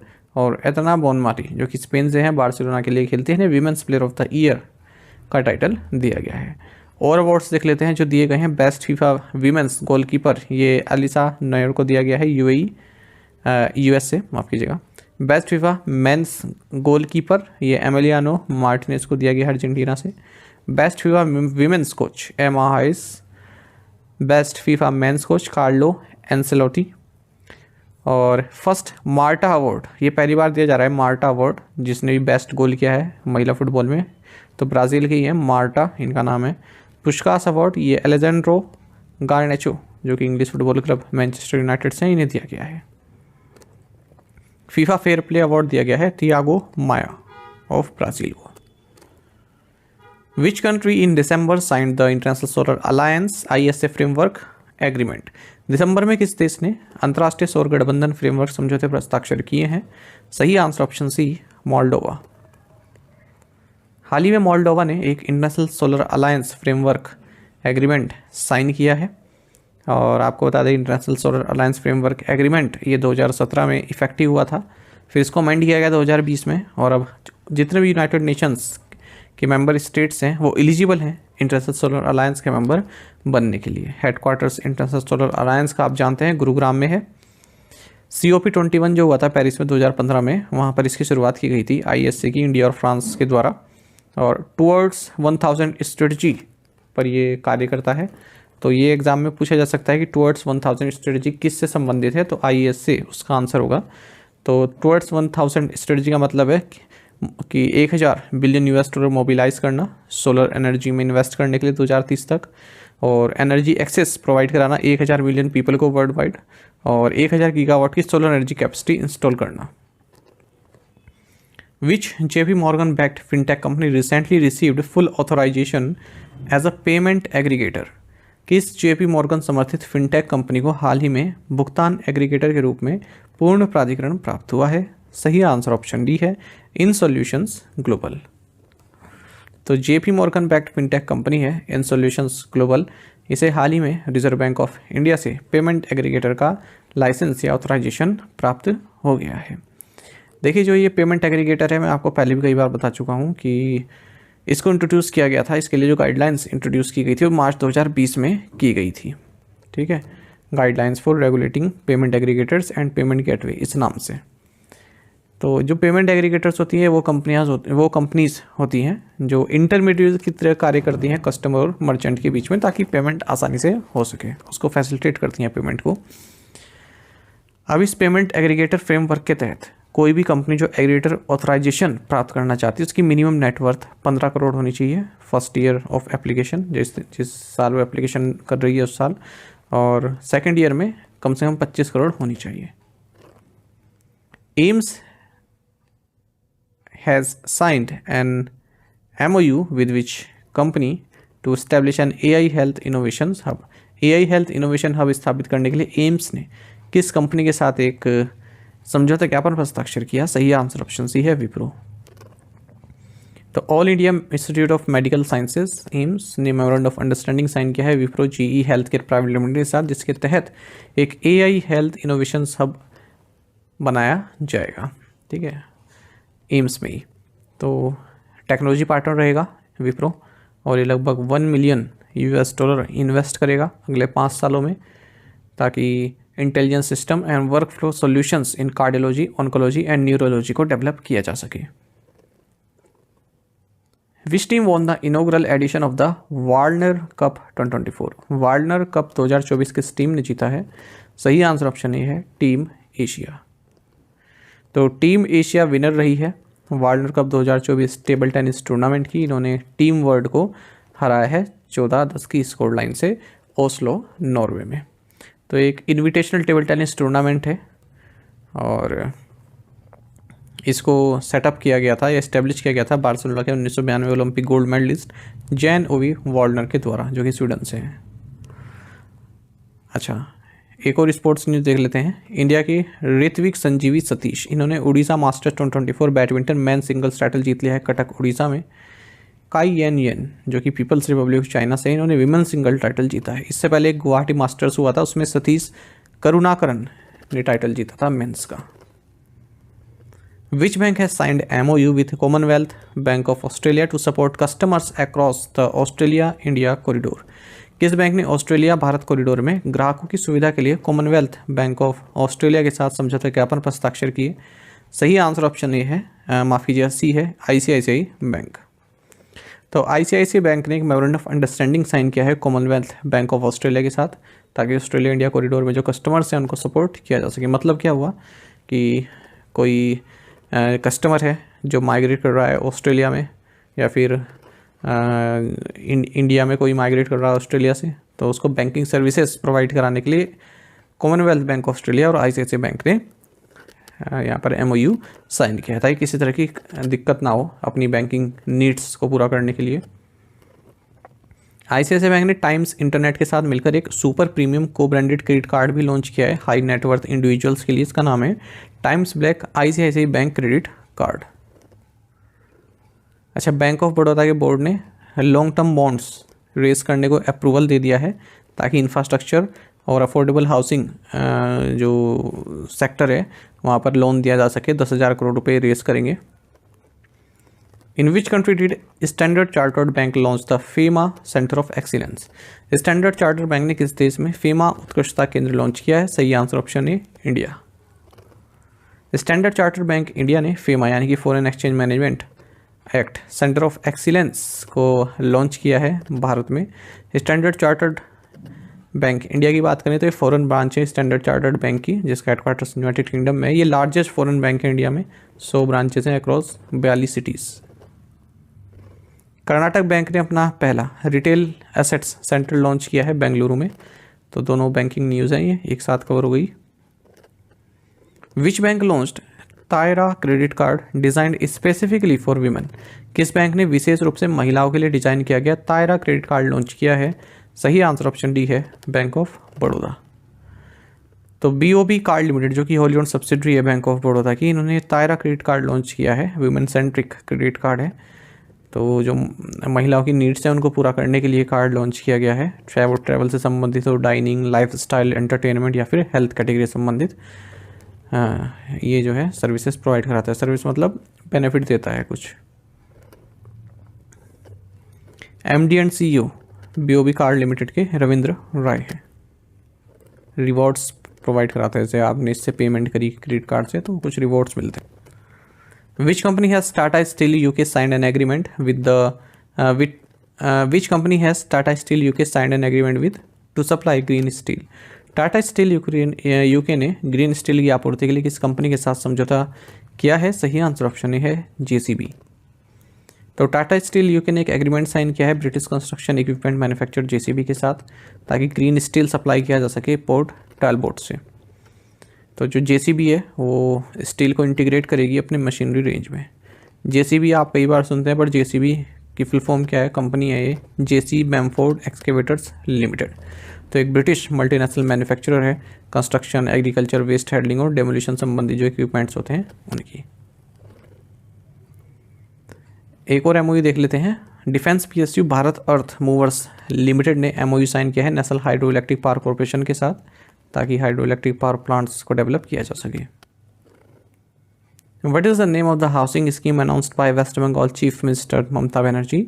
पश्चिम बंगाल की मुख्यमंत्री ममता बनर्जी द्वारा घोषित आवास योजना का नाम क्या है? सही आंसर ऑप्शन ए है बांग्लार बारी।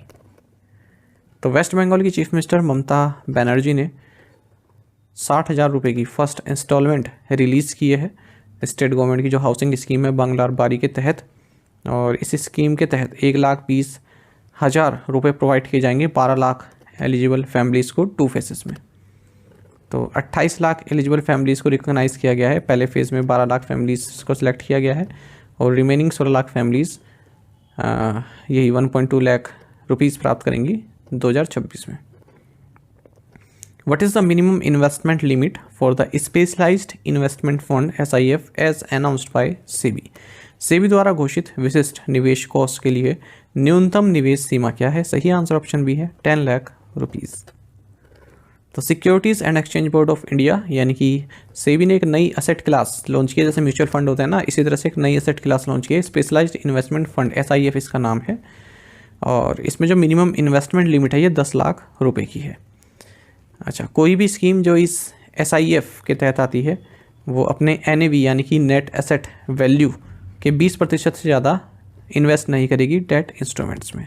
हालांकि इस लिमिट को 25% तक भी बढ़ाया जा सकता है। ठीक है, प्रायर अप्रूवल लेनी पड़ेगी उस कंपनी के board trustees and board of directors से। The new asset class will fill the void between mutual funds and PMS, providing investors with a viable option for investment between 10 lakh and 50 lakh.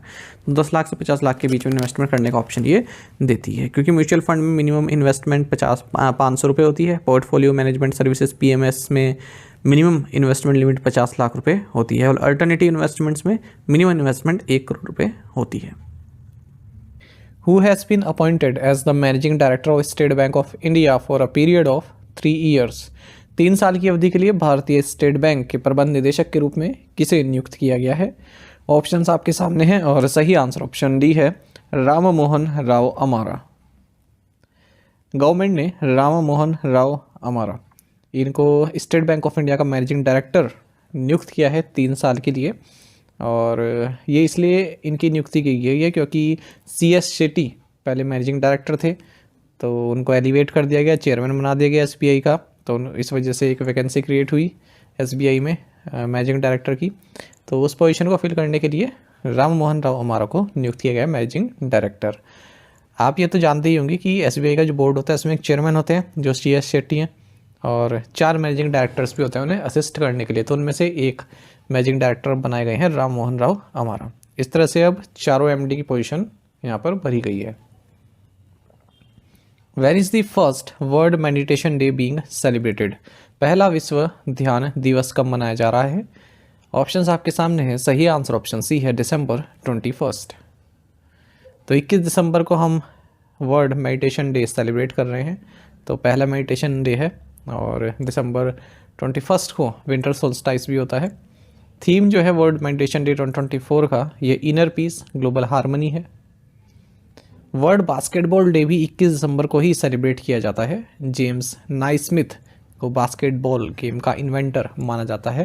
देखिए जो meditation day है ना, ये इसी बार United nation ने एक resolution pass किया, भारत ने उसको को स्पॉन्सर किया था। इसके बारे में हम देख चुके हैं कुछ दिन पहले, ठीक है, इसलिए मैंने आपको केवल इतना ही संक्षेप में यहाँ पर बताया है क्योंकि डिटेल में हम देख चुके हैं। What is the total non-fossil fuel installed energy capacity in India as of November 2024? नवंबर 2024 तक भारत में गैर जीवाश्म ईंधन आधारित कुल स्थापित ऊर्जा क्षमता कितनी है? सही आंसर ऑप्शन बी है 213.70 गीगावाट। देखिए ministry of new and renewable energy ने बताया है, रिपोर्ट किया है कि भारत की जो रिन्यूएबल एनर्जी सेक्टर है उसमें सिग्निफिकेंट प्रोग्रेस देखने के लिए मिली है नवंबर 2023 से नवंबर 2024 के बीच में। अगर हम नवंबर 2024 तक की बात करें तो जो total non fossil fuel installed capacity है ये 213.70 गीगावाट है। नॉन फॉसिल फ्यूल मतलब जैसे wind power, solar power, hydro power, ये सब। तो इसमें जो non fossil fuel installed capacity है 213.70 गीगावाट की है, यानी कि पिछले साल से 14.2% का इंक्रीज़ देखने के लिए मिला है, क्योंकि पिछले साल 187.05 गीगावाट थी। Total non fossil fuel capacity जिसमें इंस्टॉल्ड और पाइपलाइन प्रोजेक्ट दोनों ही होते हैं वो 472.90 गीगावाट की है। इसमें भी 28.5% की इंक्रीज़ देखने के लिए मिली है। सोलर पावर सबसे ज़्यादा कैपेसिटी है हमारे यहाँ, ठीक है। इंस्टॉल्ड कैपेसिटी 72.31 गीगावाट 2023 में थी और ये बढ़कर 94.17 गीगावाट हो गई है 2024 में, यानी कि 30.2% की ग्रोथ देखने के लिए मिली है। अगर हम इसमें पाइपलाइन प्रोजेक्ट्स को भी इंक्लूड कर दें तो टोटल सोलर पावर कैपेसिटी 52.7% बढ़ी है और 261.15 गीगावाट पहुंच गई है। अच्छा, अगर हम विंड पावर की बात करें तो 47.96 गीगावाट रही है 2024 में। टोटल विंड कैपेसिटी की अगर हम बात करें इंक्लूडिंग पाइपलाइन प्रोजेक्ट्स तो 2024 में 74.44 गीगावाट हुई है। बायो एनर्जी कैपेसिटी की बात करें तो ये भी 11.34 गीगावाट पहुंच चुकी है 2024 में। लार्ज हाइड्रो इलेक्ट्रिक प्रोजेक्ट्स की बात करें तो 46.97 गीगावाट इनकी क्षमता पहुंच चुकी है 2024 में। न्यूक्लियर एनर्जी की बात करें तो जो टोटल इंस्टॉल्ड न्यूक्लियर कैपेसिटी है ये 8.18 गीगावाट है 2024 में। What is the name of the tropical cyclone that recently hit the French overseas territory of Mayotte? उस उष्णकटिबंधीय चक्रवात का क्या नाम है जिसने हाल ही में फ्रांसीसी विदेशी क्षेत्र मैट को प्रभावित किया है या फिर इसको हिट किया है? सही आंसर ऑप्शन ए है शीडो।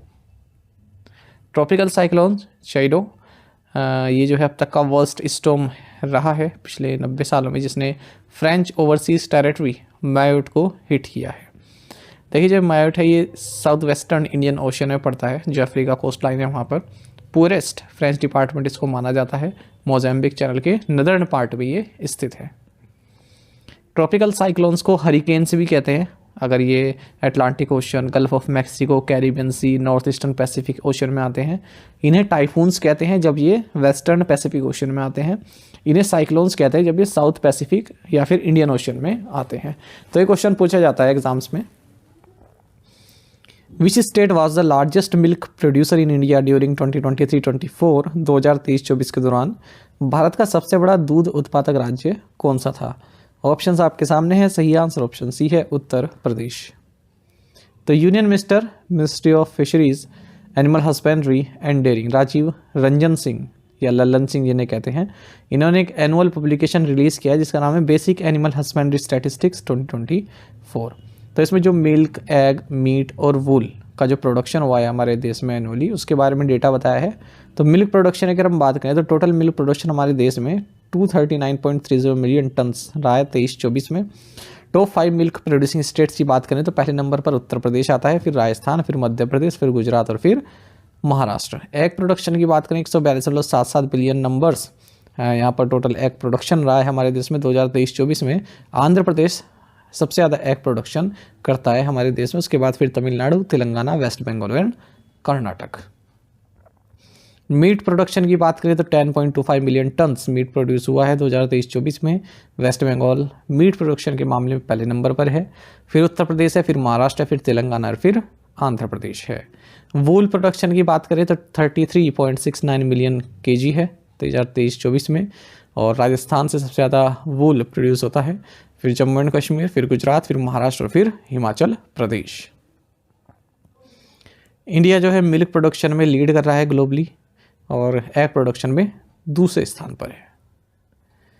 India and Moldova sign declaration of intent in which area? Bharat और मोल्डोवा ने किस क्षेत्र में आशय घोषणा पत्र पर हस्ताक्षर किए हैं? सही आंसर ऑप्शन डी है migration and mobility. External affairs mister S Jaishankar और मोल्डोवा के डिप्टी प्राइम मिनिस्टर मिहाई पोप्सोई, इन्होंने एक डिक्लेरेशन ऑफ इंटेंट साइन किया है माइग्रेशन एंड मोबिलिटी से संबंधित, और साथ ही इन्होंने न्यू दिल्ली में एम्बेसी ऑफ मोल्डोवा को भी इनोग्रेट किया है। मोल्डोवा में भी कई भारतीय रहते हैं। The 10th international forest fair was held in which Indian city? 10वां अंतर्राष्ट्रीय वन मेला किस भारतीय शहर में आयोजित किया गया है? सही आंसर ऑप्शन बी भोपाल। तो मध्य प्रदेश में 10th international forest fair Bhopal में आयोजित किया गया और collectors, producers, traders, entrepreneur, scientist, administrators and policy makers जो फॉरेस्ट से एसोसिएटेड हैं उनके बीच में यहाँ पर एक वार्तालाप हुई है। गवर्नर मंगूभाई पटेल और chief minister doctor Mohan Yadav ने इस इंटरनेशनल फॉरेस्ट फेयर को इनोग्रेट किया है और women empowerment through minor forest produce, इस टॉपिक पर ये बेस्ड रहा है ये जो फॉरेस्ट फेयर रहा। Which bank in partnership with Visa has introduced India's first premium co branded hospitality credit card? Visa के साथ साझेदारी में किस बैंक ने भारत का पहला प्रीमियम सह ब्रांडेड आतिथ्य क्रेडिट कार्ड लॉन्च किया है? सही आंसर ऑप्शन सी है HSBC इंडिया। तो HSBC इंडिया और इंडियन होटल्स कंपनी लिमिटेड ने वीज़ा के साथ पार्टनरशिप में HSBC ताज क्रेडिट कार्ड लॉन्च किया है जो कि इंडिया का first premium co branded hospitality credit card है। तो जो भी इंडिविजुअल्स लग्जरी ट्रैवल, लाइफस्टाइल और वेलनेस एक्सपीरियंस चाहते हैं उनके लिए क्रेडिट कार्ड बनाया गया है। HSBC आप जानते हैं Hong Kong and Shanghai banking corporation limited इसका नाम है और बैंकिंग रेगुलेशन एक्ट 1949 के तहत ये फॉरेन बैंक है हमारे देश में, RBI द्वारा रेगुलेट किया जाता है। अच्छा, अगर हम बात करें इस इंडियन होटल्स कंपनी लिमिटेड की, IHCL की, तो hotels, resorts, jungle safaris, places, spas, in flight catering services ये प्रोवाइड कराता है। टाटा ग्रुप की ही एक पार्ट है ये, ठीक है। ताज और सिलेक्शंस, विवांटा, जिंजर, ये सभी होटल चैन है इसकी। Which organisation release the 2024 Arctic report card? किस एजेंसी ने 2024 आर्कटिक रिपोर्ट कार्ड जारी किया है? सही आंसर ऑप्शन डी है National Oceanic and Atmospheric Administration, NOAA। तो 2024 आर्कटिक रिपोर्ट कार्ड जारी किया गया National Oceanic and Atmospheric Administration को द्वारा, NOAA के द्वारा। इन्होंने कहा है आर्कटिक जो ये कभी मेजर कार्बन सिंक हुआ करता था, मतलब कार्बन को सोक किया करता था, अभी इसका उत्सर्जन करने लगा है, अभी कार्बन का सोर्स बन चुका है क्लाइमेट इंड्यूस्ड वार्मिंग के कारण। और इसमें बताया गया कि 2024 सेकेंड वार्मेस्ट ईयर रहा है 1900 के बाद आर्कटिक के लिए। आर्कटिक मतलब जो नदर्न मोस्ट पोलर रीजन होता है हमारे अर्थ का, अगर आप सबसे ऊंचाई पर देखें, और इसमें आर्कटिक ओशन आता है, adjacent seas, parts of Alaska, Canada, Finland, Greenland, Iceland, Norway, Russia, Sweden, ये सब आर्कटिक में आते हैं। Which English author was recognised with the Sahitya Akademi award for the novel Spirit Nights? किस अंग्रेजी लेखक को उपन्यास स्पिरिट नाइट्स के लिए साहित्य अकेडमी पुरस्कार से सम्मानित किया गया है? सही आंसर ऑप्शन ए है स्ट्रेन कायर। तो साहित्य अकेडमी अवार्ड्स फॉर 2024 अनाउंस हो चुके हैं। 21 राइटर्स और पोइट्स को अलग अलग लैंग्वेज में, इंडियन लैंग्वेज में अवार्ड दिए गए हैं और novels, poetry, short stories, essays, plays, literary criticism, इन सभी कैटेगरीज में दिए गए हैं। हिंदी पोइट गगन गिल को मैं जब तक आई बाहर के लिए अवार्ड दिया गया है। इंग्लिश ऑथर स्ट्रेन कायर को इनके नोवेल स्पिरिट नाइट्स के लिए रिकॉग्नाइज किया गया है। नोवेल कैटेगरी में एरोन राजा को इनकी बुक, इनकी बोडो बुक है एक, स्वर्णी थकाई के लिए सम्मानित किया गया। अदर विनर्स भी देख सकते हैं, कश्मीर लैंग्वेज के लिए किसे दिया गया है, मलयालम के लिए, मणिपुरी के लिए, राजस्थानी के लिए, एशमीज़ के लिए, गुजराती के लिए, संस्कृत के लिए दीपक कुमार शर्मा को दिया गया है। अच्छा, ये अवार्ड की अनाउंसमेंट की है जो साहित्य अकेडमी अवार्ड्स के प्रेसिडेंट हैं माधव कौशिक के द्वारा। 1 लाख रुपये बीच में दिए जाते हैं।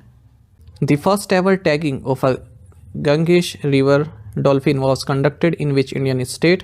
गंगा नदी डॉल्फिन की पहली टैगिंग किस भारतीय राज्य में आयोजित की गई?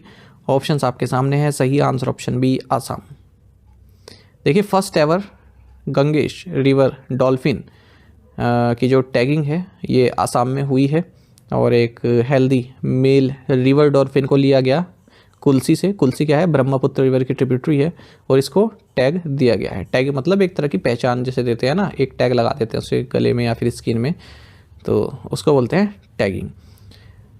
तो ये जो इनिशिएटिव है ये ministry of environment, forest and climate change द्वारा लिया गया, इम्प्लीमेंट किया गया wild life institute of India द्वारा, आसाम फॉरेस्ट डिपार्टमेंट और आरण्यक के साथ मिलकर। इसके लिए फंडिंग दी गई इस प्रोजेक्ट के लिए नेशनल कैंपा अथॉरिटी के द्वारा। अगर हम बात करें गंगेश रिवर डॉल्फिन की, तो इंडिया की नेशनल एक्वेटिक एनिमल है और नियरली ब्लाइंड ही होती है लगभग, मतलब इसकी जो टोटल स्पीसीज पाई जाती है पूरे विश्व में उसकी 90% भारत में रहती है, बाकी नेपाल, बांग्लादेश में पाई जाती है। और गंगा, ब्रह्मपुत्र, मेघना एंड कर्णाफुली रिवर सिस्टम में ये ज़्यादा पाई जाती हैं। इसे सुसु भी बोलते हैं, हीहू भी बोलते हैं, हुहू भी बोलते हैं आसाम में, शुशुक भी बोलते हैं वेस्ट बंगाल और बांग्लादेश में। गुवाहाटी की ऑफिशियल एनिमल भी है ये। Who secure the top position in the second edition of Hurun India's top 200 self made entrepreneurs of the millennia 2024। तो हुरून इंडिया के भारत के शीर्ष 200 स्वनिर्मित एंटरप्रेन्योर्स ऑफ द मिलेनिया 2024 के दूसरे संस्करण में किसने शीर्ष स्थान प्राप्त किया है? सही आंसर ऑप्शन डी है, Radha Kishan Damani. Avenue supermarkets limited यानी कि डी मार्ट के जो प्रमोटर हैं राधा किशन दमानी, जोमेटो के फाउंडर दीपेंद्र गोयल और स्विगी के श्रीहर्ष मजेटी और नंदन रेड्डी, इन तीनों ने टॉप 3 पोजीशन हासिल की हैं IDFC first, private banking and Hurun India's top 200 self made entrepreneurs of the millennia 2024 के सेकंड एडिशन में। कैवल्य वोरा 21 साल, आदित्य पलीचा 22 साल, ये को फाउंडर्स हैं जेप्टो के। ये यंगेस्ट सेल्फ मेड एंटरप्रेन्योर्स रहे हैं। और हैप्पीएस्ट माइंड्स के फाउंडर अशोक सूता 81 साल के, ये एल्डेस्ट सेल्फ मेड एंटरप्रेन्योर्स रहे हैं। टोटल 19 वुमेन को इसमें शामिल किया गया है 200 की लिस्ट में। फाल्गुनी नायर नायिका की ये हाईएस्ट रैंक्ड वुमेन है। गज़ल अलक 36 साल की, मामाअर्थ की, ये यंगेस्ट वुमेन एंटरप्रेन्योर हैं। 56 फाउंडर्स को इसमें जगह मिली है जो 32 कंपनीज को रिप्रेजेंट कर रहे हैं। इनको ऐड किया गया इस साल की लिस्ट में, मतलब जो नए आए हैं वो 56 फाउंडर्स आए हैं इस साल की लिस्ट में।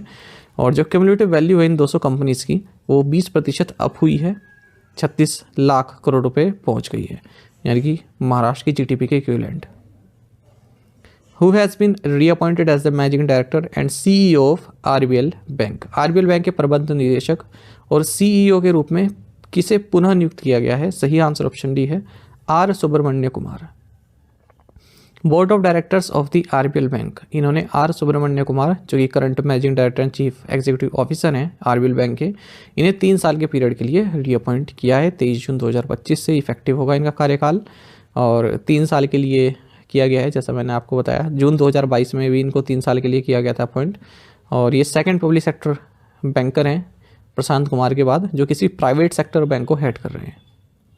RBL बैंक की बात करते हैं, हेडक्वार्टर्स मुंबई महाराष्ट्र में। टैगलाइन है अपनों का bank. The Jalvahak policy incentivises the movement of long haul cargo via which rivers. Jalvahak नीति किन नदियों के माध्यम से लंबी दूरी के माल की आवाजाही के लिए एक प्रोत्साहन योजना है? सही आंसर ऑप्शन सी है, river Ganga, river Brahmaputra and river Barak. Union minister of port shipping and waterways Sarbananda Sonowal, इन्होंने एक कार्गो प्रमोशन पॉलिसी लॉन्च की जिसका नाम है जलवाहक।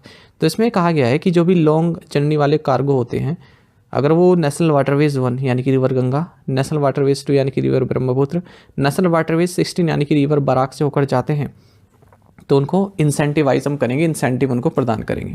तो इस जलवाहक योजना को लॉन्च किया गया है कोलकाता से। यहाँ से इन्होंने MV AI, MV Homi Bhabha, MV त्रिशूल, इन कार्गो शिप्स को भी हरी झंडी दिखाई है। कार्गो प्रमोशन स्कीम क्या करता है? डायरेक्ट इंसेंटिव प्रोवाइड कराता है कार्गो ओनर्स को, जो भी उनका खर्चा आता है गुड्स को ट्रांसपोर्ट करने के लिए, यदि वो इन नेशनल वाटरवेज के जरिए अपनी जर्नी करते हैं और 300 किलोमीटर से ज़्यादा की जर्नी उनकी होती है। तो ये जॉइंट एफर्ट है inland waterways authority of India, inland and coastal shipping limited के द्वारा। और जलवाहक scheme encourages to reduce logistic cost, decongest road and railways and adapting to a sustainable mode of transportation। Jalvahak scheme में reimbursement दिया जाता है 35% तक का, जो टोटल ऑपरेटिंग एक्सपेंडिचर है उसका 35% तक आपको रिम्बर्समेंट दिया जा सकता है यदि आप इन नेशनल वाटरवे के रूट को फॉलो करते हैं। ये स्कीम 3 साल के लिए लॉन्च की गई है और इसका एम है 800 million tonne kilometres of cargo को शिफ्ट करना 2027 तक, और इन्वेस्टमेंट कितनी रहेगी? 95.4 crore rupees. By what name is Padma Shri awardee Tulsi Gowda known. Padma Shri पुरस्कार विजेता तुलसी गौड़ा को किस नाम से जाना जाता है? सही आंसर ऑप्शन डी है, एनसाइक्लोपीडिया ऑफ फॉरेस्ट। तो पद्मश्री अवार्डी तुलसी गौड़ा जो कि इन्वायरमेंटलिस्ट हैं कर्नाटक से, और इन्हें ट्री गॉडेस भी माना जाता है, हालांकि ट्राइबल कम्युनिटी के द्वारा इनका निधन हो गया 86 की एज में। इन्हें इंसाइक्लोपीडिया फॉरेस्ट भी कहा जाता है। 2021 में इन्हें पद्मश्री से भी सम्मानित किया गया। और ऑब्ituaries देख लेते हैं। Architect and urban designer Ranjit Sabikhi, इनका भी निधन हो गया 89 की एज में। पंडित संजय राम मराठे जो क्लासिकल सिंगर रहे, हारमोनियम आर्टिस्ट हैं, इनका भी निधन हो गया 68 की एज में। Who has been appointed as the new country manager and vice president for Google India? Google India के नए कंट्री मैनेजर और उपाध्यक्ष के रूप में किसे नियुक्त किया गया है? सही आंसर ऑप्शन बी है प्रीति लोबाना। टेक जायंट गूगल ने अनाउंस किया है कि भारत के लिए मैनेजर और वाइस प्रेसिडेंट हम प्रीति लोबाना को अपॉइंट कर रहे हैं। इससे पहले संजय गुप्ता इस पोजीशन पर थे, पर इन्हें प्रेसिडेंट नियुक्त कर दिया गया है एशिया पैसिफिक रीजन के लिए। Infosys recently opened its development centre in which city? Infosys ने हाल ही में किस शहर में अपना विकास केंद्र खोला है? सही आंसर ऑप्शन सी है कोलकाता। तो वेस्ट बंगाल की चीफ मिनिस्टर ममता बनर्जी ने इन्फोसिस डेवलपमेंट सेंटर को इनोग्रेट किया है कोलकाता में। 426 करोड़ रुपए की लागत से ये बना है। इन्फोसिस आप सभी जानते हैं हेडक्वार्टर्स का बेंगलुरु कर्नाटक में है। सलील पारेख इसके MD एंड CEO हैं। Where was India's longest 18 hole golf course inaugurated? Bharat के सबसे लंबे 18 होल गोल्फ कोर्स का उद्घाटन कहाँ किया गया? सही आंसर ऑप्शन बी है द्वारका। तो दिल्ली लेफ्टिनेंट गवर्नर विनय कुमार सक्सेना, इन्होंने द्वारका गोल्फ कोर्स को इनोग्रेट किया है। यहाँ पर पे एंड प्ले ऑप्शन मिलता है। दिल्ली डेवलपमेंट अथॉरिटी द्वारा इसको कंस्ट्रक्ट किया गया है। 158 एकड़ में फैला हुआ है और अप्रैल नेक्स्ट ईयर में ये कंप्लीट हो जाएगा। और 7370 यार्ड्स में 18 होल्स हैं इसमें, और इसे लॉन्गेस्ट गोल्फ कोर्स बताया जा रहा है भारत का। What is the projected growth rate for the Indian economy in fiscal year 2025-26 as per India Ratings and Research? India ratings and research के अनुसार वित्त वर्ष 2025-26 में भारतीय अर्थव्यवस्था के लिए अनुमानित विकास दर किया है। सही आंसर ऑप्शन बी है 6.6%। इंडिया रेटिंग्स एंड रिसर्च ने कहा है कि इंडियन इकोनॉमी 6.6% से ग्रो करेगी 2025-26 में। पहले इन्होंने 6.4% बताया था, मतलब नहीं 6.4% करंट फिस्कल ईयर में, और 2025-26 में ये 6.6% से ग्रो करेगी। ठीक है, करंट क्या चल रहा है 2024-25, अगला क्या होगा 2025-26, क्वेश्चन में ये पूछा है ना। ठीक है, इन्होंने कहा है रिटेल इन्फ्लेशन फिस्कल 26 में 4.4% रहने वाली है। फिस्कल 25 में कितनी है? 4.9%। What practice did the members of the House of Commons in the United Kingdom vote on legalizing? United kingdom में हाउस ऑफ कॉमन्स के सदस्यों ने किस प्रथा को वैध बनाने पर मतदान किया है? सही आंसर ऑप्शन ए है असिस्टेड डाइंग। देखिए, members of the house of Commons in United kingdom, इन्होंने इस फेवर में वोट किया है कि इंग्लैंड एंड वेल्स में जो असिस्टेड डाइंग है, जिसे हम यूथनेशिया भी बोलते हैं, ये लीगलाइज होना चाहिए। तो यूथनेशिया का मतलब क्या होता है कि आप डेलिबरेटली, यानी कि इंडिविजुअल जो है जानकर अपनी लाइफ ख़त्म करना चाहता है, उसे परमिशन दिया जाए, ताकि उसकी कंडीशन, कुछ लोग काफ़ी पेन में होते हैं, काफ़ी सफरिंग में होते हैं मेंटली, या फिर उन्हें कोई इस तरह का रोग हो गया है कि दवाई असर नहीं कर रही है पर सांस भी उनके नहीं छूट रहे हैं, तब वो परमिशन मांगते हैं कि हमें यूथनेशिया दिया जाए, यानी कि हमें जो है मृत्यु दी जाए। तो ये एक्टिव और पैसिव दो तरह की होती है, और फिजिशियन के एडमिनिस्ट्रेशन में इसको दिया जाता है। एक्टिव यूथनेशिया मतलब आप किसी एक्सटर्नल फोर्स से किसी पर्सन की लाइफ ले रहे हैं, या जैसे कि कोई इंजेक्शन आते हैं, आपने कोई ऐसा इंजेक्शन दे दिया, उसको लगते ही व्यक्ति की जो है मृत्यु हो जाए। पैसिव यूथनेशिया का मतलब क्या होता है? कोई व्यक्ति ICU में है, ठीक है, आपने उसको ICU से हटा दिया है, तो वैसी बात है कुछ घंटे बाद उसके सांसें अपने आप रुक जाएंगी, तो उसे बोलते हैं पैसिव यूथनेशिया। और जब आप कुछ चीज़ शरीर में डालकर उसे मृत्यु देते हैं तो उसे बोलते हैं active euthanasia. Banking awareness course हमारा कंप्लीट अवेलेबल है करंट अफेयर्स फंडा ऐप पर, इसे आप बाय कर सकते हैं हमारी ऐप पर जाकर। और टोटल 30 वीडियो लेक्चर्स, 30 PDFs में हमने ये कोर्स पूरा कराया है। बैंकिंग अवेयरनेस के साथ साथ इंडियन इकोनॉमी के की कंसेप्ट भी इसमें पढ़ाए गए हैं, इंश्योरेंस भी पढ़ाया गया है, और न केवल आपकी बैंकिंग मेंस एग्जाम, बल्कि अगर आप इंटरव्यू तक भी पहुँचते हैं, वहाँ पर भी बैंकिंग अवेयरनेस आपसे पूछी जाती है इंटरव्यू में, ह्यूमैनिटीज़ के अलावा। तो उसके लिए ये बैच आपका काफ़ी महत्वपूर्ण रहेगा। और डेमो लेक्चर्स देखना चाहते हैं वो भी अवेलेबल हैं करंट अफेयर्स फंडा ऐप पर, ताकि आपको एक आइडिया मिल जाए किस तरह का कंटेंट हमने आपको इसमें प्रोवाइड कराया है। तो 1 साल की वैलिडिटी के साथ ये कोर्स आता है, सब कुछ आप डाउनलोड कर पाएंगे इस कोर्स से संबंधित, और प्रिंट आउट भी निकलवा सकते हैं अपने पास। ठीक है, ऐसा नहीं है केवल ऐप में ही आप डाउनलोड कर पाएंगे, बल्कि अपने एक्सटर्नल स्टोरेज में भी इसको डाउनलोड कर पाएंगे। कोई भी जानकारी चाहते हैं कोर्स संबंधित, तो ऊपर नंबर भी दिया गया हमारा कस्टमर के नंबर 8448169188, इस पर कॉल करके या फिर व्हाट्सएप करके आप इन्फॉर्मेशन प्राप्त कर सकते हैं।